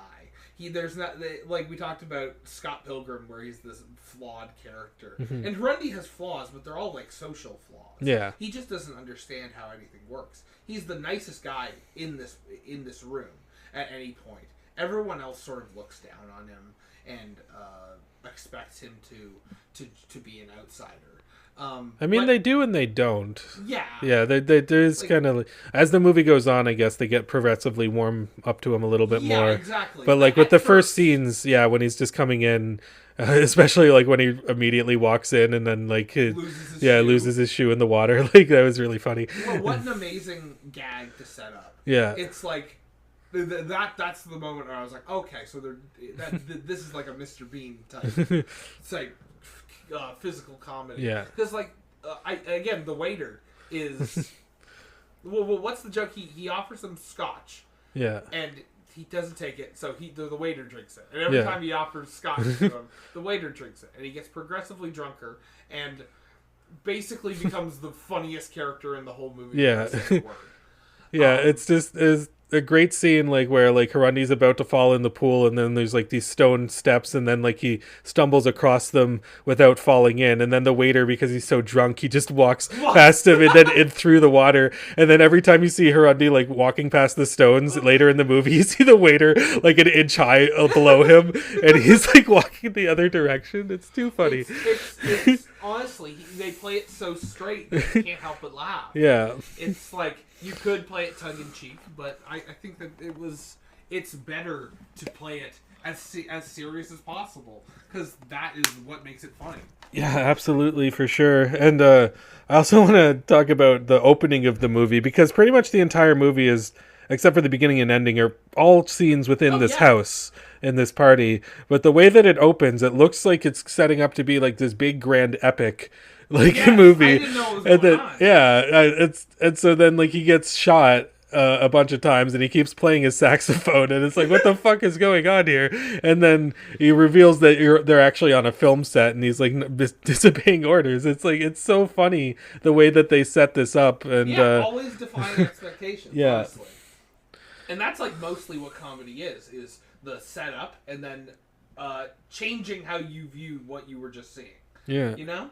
And that's what it does. It surprises you at every turn, and especially because you think about movies like I guess it's very easy for these older movies to be written off as like stuffier. But that's the thing, is that this movie specifically is like fighting off of that stereotype and being its own thing, and just sort of fighting off that status quo, which I think is so cool. It's cool to see a rebel in a movie like this, just sort of tearing that down and really defying what you think is going to happen. I mean, there's just so many, like it's kind of weird, because, like, your review of this movie could really just be like, oh, this part was extremely funny, this part was extremely funny. It's hard to talk about it. Yeah, but it's like, you see stuff like in Scott Pilgrim I was talking about before, and I alluded to before, like stuff happening in the foreground, middle ground, and background. You can also trace that to like the Zucker brothers movies. When you watch like Airplane or something, there's always something going on at pretty much every part of the frame. But with like something like this, like you see this just be done. I'm not saying it's the first movie that's ever done it, but it rides up there with some of the best of them, and it like predates a lot of like the more modern examples I can think of. And like it's full of like, even though this is only taking place in one house for the most part, like there is so much detail in this set too. Like it's just full of personality. Like they don't make them like this anymore. Yeah, they really don't. This whole house is like, I would say 1 or 2 big sets. Mm-hmm. Maybe the family rooms are a separate set, but the main party is one big set, and it just feels huge. Yeah, like you feel like Grundy lost in this big IKEA of a house, and like the eccentric. Basically, this house is designed for hijinks to happen. Yeah. You've got the water features. You've got the bar counters that retract. You've got the pool table. You've got, like the whole house is designed for these funny things to happen. Yeah, honestly. And that's what happens. It's like it sets it up so well, because you walk in and you see that this is your arena of comedy. Yeah, and he basically knocks it out of the park, and with everything. They do the funniest possible thing with everything that you could think of. Yeah, absolutely, and it would be so easy to watch like a movie that's limited to a few sets like this and be like, oh shit, how the fuck am I going to film this without this getting like, really, really redundant really fast? Yeah. And it never does, because you're always seeing things from a different angle, a different perspective. Like they really, really immerse you in the environment here. Like, and that's a huge part of the movie too, is like, it's not just cool to be immersed in the environment, but also to see how all these different things can go wrong within this environment. Like it's both, from a filmmaking standpoint, it's really, really cool, but also from a comedy standpoint, it really gets the most out of the comedy too. Yeah, for sure. I wanted to talk about like the characters in this movie. So we've got I mentioned the cowboy Kelso, who's this big jock character. The producer who initially invited him to the party, who's this very uptight, very stuffy businessman, and his wife, who I think by near the end of the movie is really good by playing. Basically, I think by the end of the movie, when the elephant shows up and the house is filled with suds, and I think the last time we see her is she's being wheeled out on a stretcher. She fainted like 3 times and fell into the pool. Yeah. Oh my god, that was insane. I didn't expect her to fall like that. Yeah, it's like stunt choreography in this too. Yeah, we talk about the stunts in Scott Pilgrim. Talk about the stunts in friggin' The Party. Yeah. Like, she fell that was 3 stories into that pool. Yeah, it wasn't only once too either. It was a couple of times. It's like Jackie Chan levels of commitment. Yeah. It's just everyone has something to do. And yeah, an elephant shows up at the end, which I thought was nuts. Who was it? It was her. I think it was their teenager. Yeah, her teenage daughter. Yeah, they brought all their friends. That was funny too. It's like, oh, I find this offensive. It's like... Yeah, that honestly could not be by accident. Must be on purpose. I'm absolutely. And the funny thing is, and I have this written in my notes, is apparently this character was not only the inspiration for Apu, but was an inspiration for a character in a Bollywood movie called Namak Hal. Oh, really? Namak Halal? I'm not sure if I'm saying that right, but... Yeah, so... Oh, okay. Yeah, apparently, this is not offensive to Indians, according to, the reception that it got. I mean, I'm not here to say whether or not you should be offended by something like this, because it's not for me. An Indian person could make that. Yeah, exactly. But I don't know. I just think that there's so much to this performance and character. It's like, I can look past something like that. About why it's offensive or why, it's just doing it a great disservice. I don't think I'm educated enough to talk about the Apu question, but just seeing that he's inspired characters in Bollywood movies must show that there's some sort of acceptance of this sort of stereotype at some point in Indian culture. So, and he's doing an incredible job.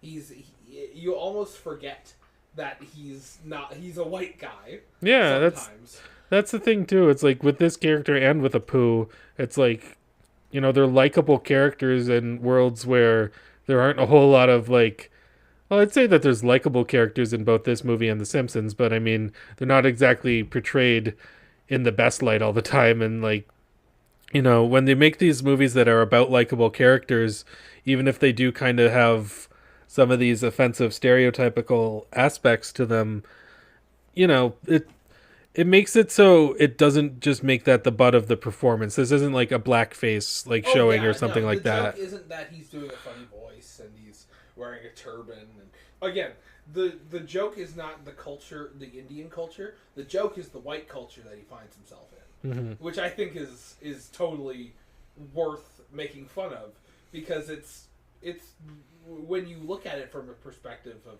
a foreigner, it's ridiculous. A lot of the what were they eating at dinner? They were eating strawberry soup. I'd never heard of that before in my life. It's just strange stuff.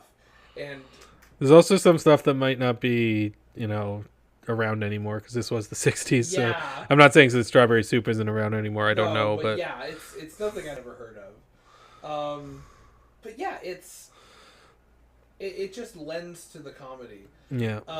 Because there's this cycle that it goes through. Is when he first shows up at the party, pretty much everyone ignores him. He does that thing that you do at any party where you try to approach someone and have a conversation, but no one will give him the time of day. I love the running joke where he'll do something and then someone will come out to find him and he'll be on the other side of the pool. That happens 3 times. Yeah, when the fight breaks out at dinner, there's this amazing shot where he's strangling the waiter. The sous chef is strangling the waiter against the table, and they're fighting each other. And then there's this hard cut to him on the other side of the pool, just sort of hands behind his back, whistling to himself like he didn't do any, like as if he didn't knock over something by standing up too fast. Yeah.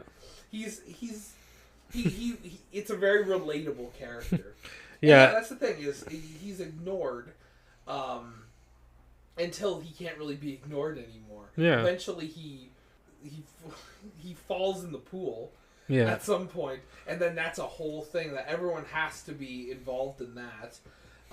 And he's sort of like in a party like this, you see like people sort of split off. Like the men are all smoking cigars, and all the people who know each other are networking and stuff. But the only time when these people actually come together as like a full unit is whenever Grundy screws something up. And I think that's really funny.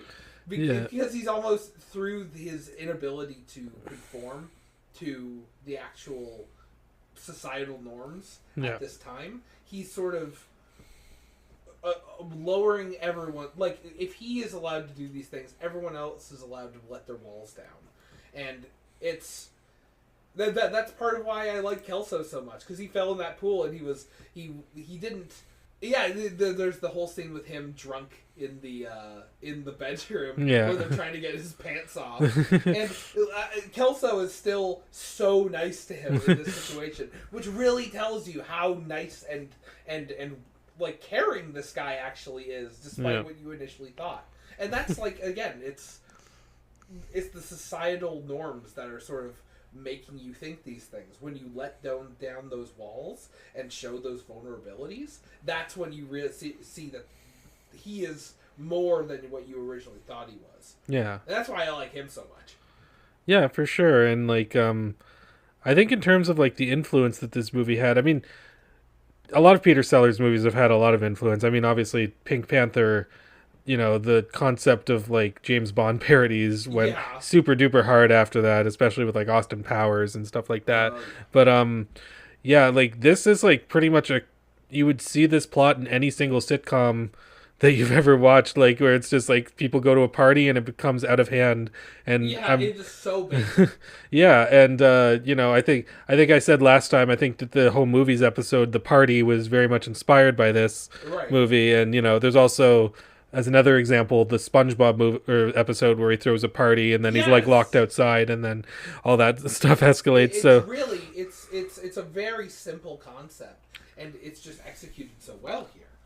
Yeah, exactly. And it really goes to show, and I've always kind of said this, it's like, you know, you can have the most minimalistic nothing plot, and it's really what you do with it that makes it special. And then this movie knows exactly what to do with it to make it fire on pretty much every cylinder that it can, comedically and both just in terms of general production. Like, this is a marvel to look at, and just hilarious throughout the whole thing. I was laughing consistently. Yeah, like you never want to look away, because if you look away, you'll miss something. Yeah, exactly. It's just, you know, and the there's so much like of either just small details or like things that you could really pick up on multiple viewings, that it really makes this an infinitely rewatchable movie, on top of it just being really fun. Yeah, it just makes me want to watch more movies like this. Honestly. It's a prime example of the genre, I'd say. Yeah. This is definitely, I'd say, I've only seen the first Pink Panther movie. I haven't seen the sequels, but I did like this more than the first Pink Panther movie. And this is one of Peter Sellers' best movies for sure. I don't know if I like it quite as much as Being There or Doctor Strangelove, but it's very close for me. Like, it's kind of hard to say because they're all very different types of movies, but yeah.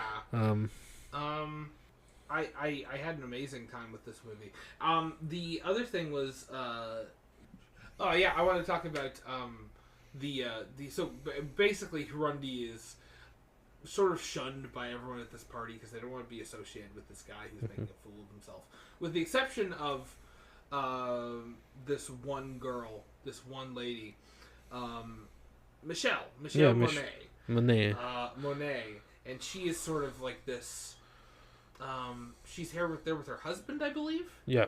And he's trying to get her to make it big in Hollywood or whatever, and she's pushing her into all of these things, and basically just go at this party for networking like everyone else is, and she's miserable. And honestly, she's the one person that sort of opens. He's like that gateway into having people accept him more. Is he's able to open up to her? She opens up to him, and then at that point is when everyone starts to accept Grundy into this circle. Yeah, for sure. In some way. Yeah, and when it comes to her, like I felt like those scenes were in there enough to where like you had this sort of emotional bond between them, but it also wasn't too excessive to where it became sappy or like overstated. Like it was just kind of like this nice story about these two people that meet each other in this party and like how they kind of work off of each other. And her song in the movie was really great too when she was like singing. And it's kind of funny because it was like such a beautiful performance, and then behind her Grundy's like doing these really awkward moves. I think that he was like trying to hide the fact that he was covered in water at that point. I think if I remember, was trying to hide that he was covered in water and he had to go pee. Yeah. So like there's just this lovely song that was composed, and it's just a shot of Peter Sellers like there's a part where he's just completely facing away from everyone in the corner. And it was I don't often bust my gut watching a comedy movie, but my gut was busted. I was having an amazing time because like it was all physical comedy. There was nothing that needed to be said. Yeah. He was showing it all off just with his body language. Yeah, and speaking of just the music in this movie, like I love the psychedelic rock of like the 60s and stuff like that. And this is full of that, and it really takes you back to that time period. And it's kind of, I looked into a little bit of Claudine Longuet, who's the girl who played Michelle in this movie, because I was like, oh, she was really nice, and maybe she was a singer and stuff like that. Turns out she has kind of a dark story because in the 1977, I believe, she was married to a skier, and she shot the skier, some say accidentally, some say on purpose. Oh my God. And he died, and she got put into trial. Like, and the trial, they pretty much at the trial they gave her a manslaughter charge and not a murder charge, even though some of her family debates that it was actually intentional. And from there, she pretty much just left Hollywood and kept a low profile everywhere. And apparently she married the lawyer who got her off with a manslaughter charge. So like there's some dark stuff, and I guess that's kind of why there wasn't a sequel. Because I was kind of thinking like, there's so many Pink Panther sequels. I would love to see a sequel to The Party that happened in the 70s, where it's about like these characters going through a 70s kind of party lifestyle and seeing the differences between that and the 60s movie. Like I thought that would have been a really cool idea for like a follow-up. Like more of this would have been amazing. Exactly. Obviously, the 80s, Peter Sellers was dead, so... Yeah, exactly. and Claudine Longuet was in hiding, so that I guess... like... Oh my God, yeah. But yeah, I'm not... Again, I wasn't super familiar with this director or Peter Sellers. I still haven't seen Breakfast at Tiffany's. I gotta admit, that's one of the big classic movies I haven't seen. Oh my God, yeah. No, but he directed this. He directed that, too. Wow. Okay. Well, oh yeah, no, he did. Yeah. See, I don't know about this stuff. We need to come down here more, and we'll watch more movies, just like over and over, and we'll just clear everything out.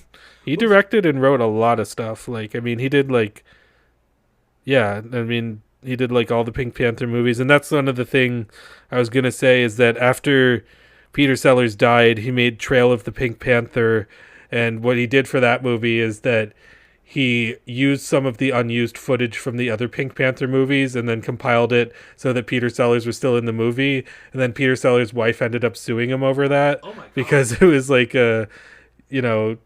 which it sounds like a bad idea and a scummy thing. And then the movie also bombed like critically and everything. So I don't know. There's some kind of like fucked up stuff that happened, I guess, after this movie, both from the relationship that Blake Edwards and Peter Sellers had with each other, then Claudine Longuet's story and all that stuff. But it doesn't ruin the movie for me. I mean, there's a lot in this movie that I still really like, and it's just really strange. It's such like an uplifting movie. It can have so much like discourse and drama behind it. Yeah, not even with the movie itself. It just seems like what happened to the people. Yeah, exactly. So, But yeah, the party, like I'm so glad I rewatched this because I hadn't seen it since the first time I watched it as a teenager. And again, when I watched it as a teenager, I thought it was really funny. But just going back to it now, there's just so much to appreciate about it. Like from every angle. Like this is much like Edgar Wright. This is a highly well produced comedy. It's like the Wagyu beef Yeah. of comedy. Like every nook and cranny is packed with it. It's dedicated to being funny.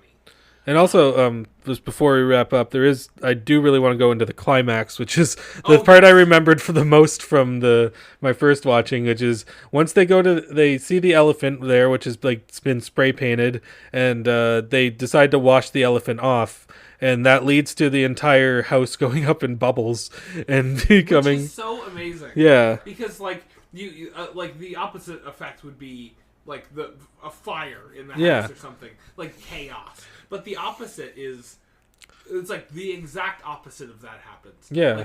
Like something so joyous. Yeah, that's the thing, is like you could see a movie like, I don't know, for example, The Exorcist, just as a random horror movie example, like that's a movie where like the house plays a big role, and at the end like you see like the whole house get fucked up because of the evil demonic possessions and everything. And it's like, okay, they take pretty much the concept of doing something like that and like, hey, let's turn this set into the world's biggest bubble bath. And exactly. It's the pure opposite of that. Yeah. Because the house itself is almost a character. Yeah. And it changes as the party changes, which I think is so cool. Because, again, you build a set like this, it has to feel important. Yeah. It has to feel like this is a lived-in place. And it does. It doesn't feel like a soundstage.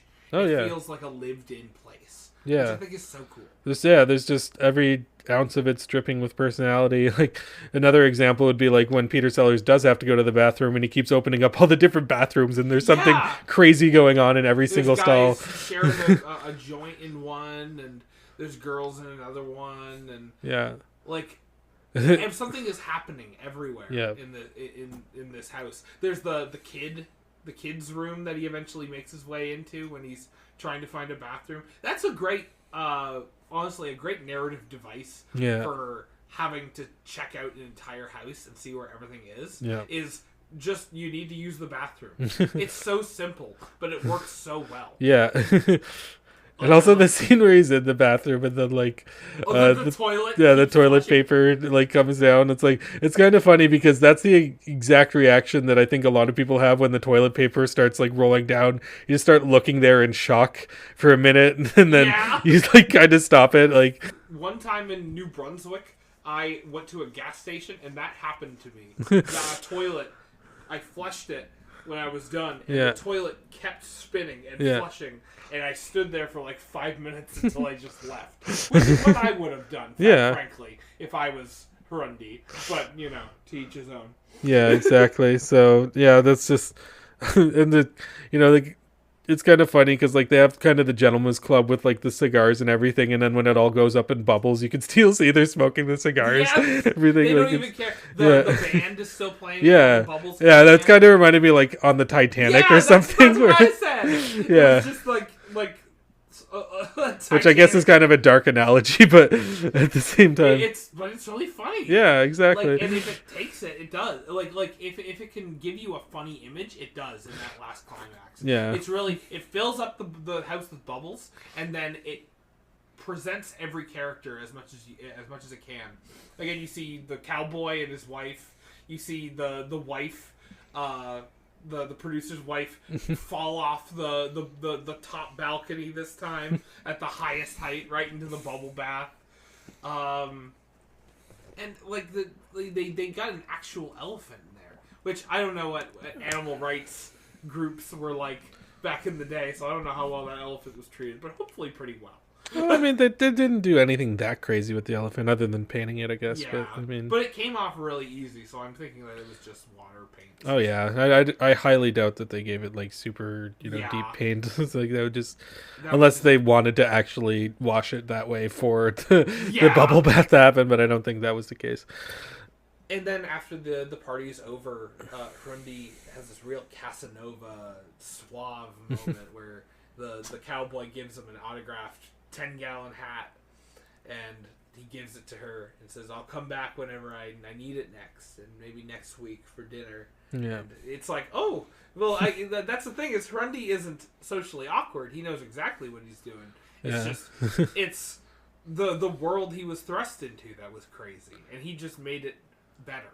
Yeah, that's kind of like, I don't want to, I assume you haven't seen Being There, but there's kind of like a similar kind of like twist that happens. I mean, it's a lot crazier in Being There, but like it is kind of funny, like seeing that this kind of thing, that he was a lot more like aware of what he was doing than initially thought. And it's kind of funny in that last moment. He's like, "I need to feed my monkey a poo," and so it's like, okay, so that was kind of like, I feel like it was building up to that punchline just because The Simpsons existed later on, and then this character was based off of him. But I mean, I obviously know that wasn't the case, but I like to believe it was. Yeah. Of course, he has a monkey. I think that this character, maybe not in today's climate, but this character could easily have had 3, 4, 5 movies. Yeah, I would have watched a million movies about this guy. Yeah, I would have too. And I mean, I haven't seen the Pink Panther sequels, so I don't know how.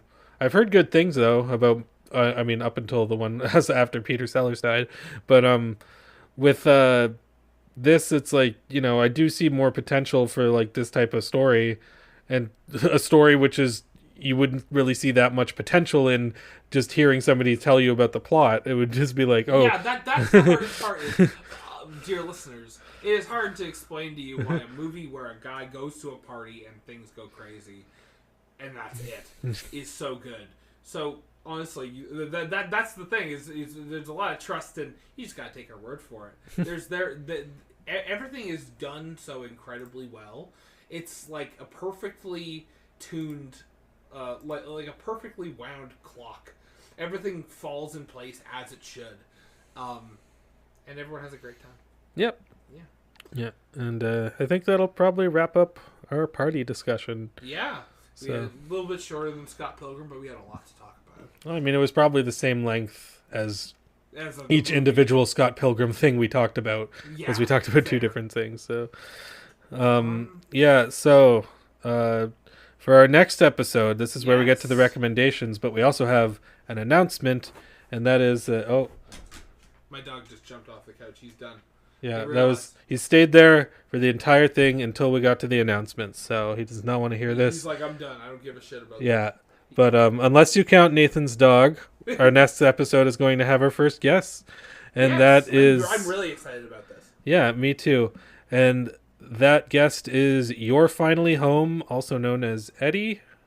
And I don't know his last name. I don't know his last name. But you can go to his YouTube channel, You're Finally Home, and you can check him out, or you can come to our Discord and talk to us and him, because we're all very active over there. Yes. But with You're Finally Home coming onto the podcast, I decided to let him.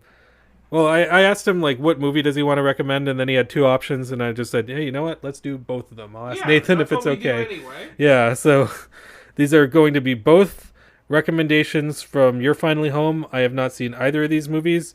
The first one is called The Big Country from 1958. Okay. And the second one is called The Shop on Main Street from 1965. Oh, wow. 2 oldies. Yeah, and I can tell you all I know about these movies. The Shop on Main Street's a foreign movie. That's all I know. I don't know what country it's from. But The Big Country... The Big Country is basically a nearly 3-hour-long Western. Oh my god. And he told me one thing about the movie, and this is the only thing I know, is that the Happy Happy Joy Joy song from Ren and Stimpy, the line where he says, I told you I'd shoot, but you didn't believe me. Why didn't you believe me? That's from this movie. Okay. Yeah. Holy shit. So, all right. That's the only thing I know about either one of these movies. Wow. All right. 2 classics. Awesome. I'm excited. That sounds awesome. Yeah, before we sign off, I just want to say, if you want to donate, you can follow the links below. There's several options: Patreon, PayPal, Super Chats, blah, blah, blah. You can talk to us on Discord, which we both really are active on the Discord. It took you a while to actually join the Discord. Yeah. But once you did, now you're like talking a lot on there. So. Yeah. No, it's a great time. We talk about all sorts of things. We should shoot the shit. Yeah. If you... We played Mario Kart together like a week ago. We play games every once in a while. We played Mario Kart. We're probably going to play more in the future. Yeah, I would say so. And yeah, so join us in discussion over there. And if you want to just discuss on this video, you can comment, you can subscribe, you can like, you can share, and you can go to either YouTube or Spotify, whichever platform you're not on right now. You can find us on the opposite platform. Yes. Do we ever say that the name of your YouTube channel in the show? Oh, I guess not. I never thought about that. I think I put the name as... Yeah, the name of the YouTube channel is Okay Fine Be That Way. It's a lovely channel. We just made it to 4,000? Yeah, 4,000 subscribers. Which is crazy!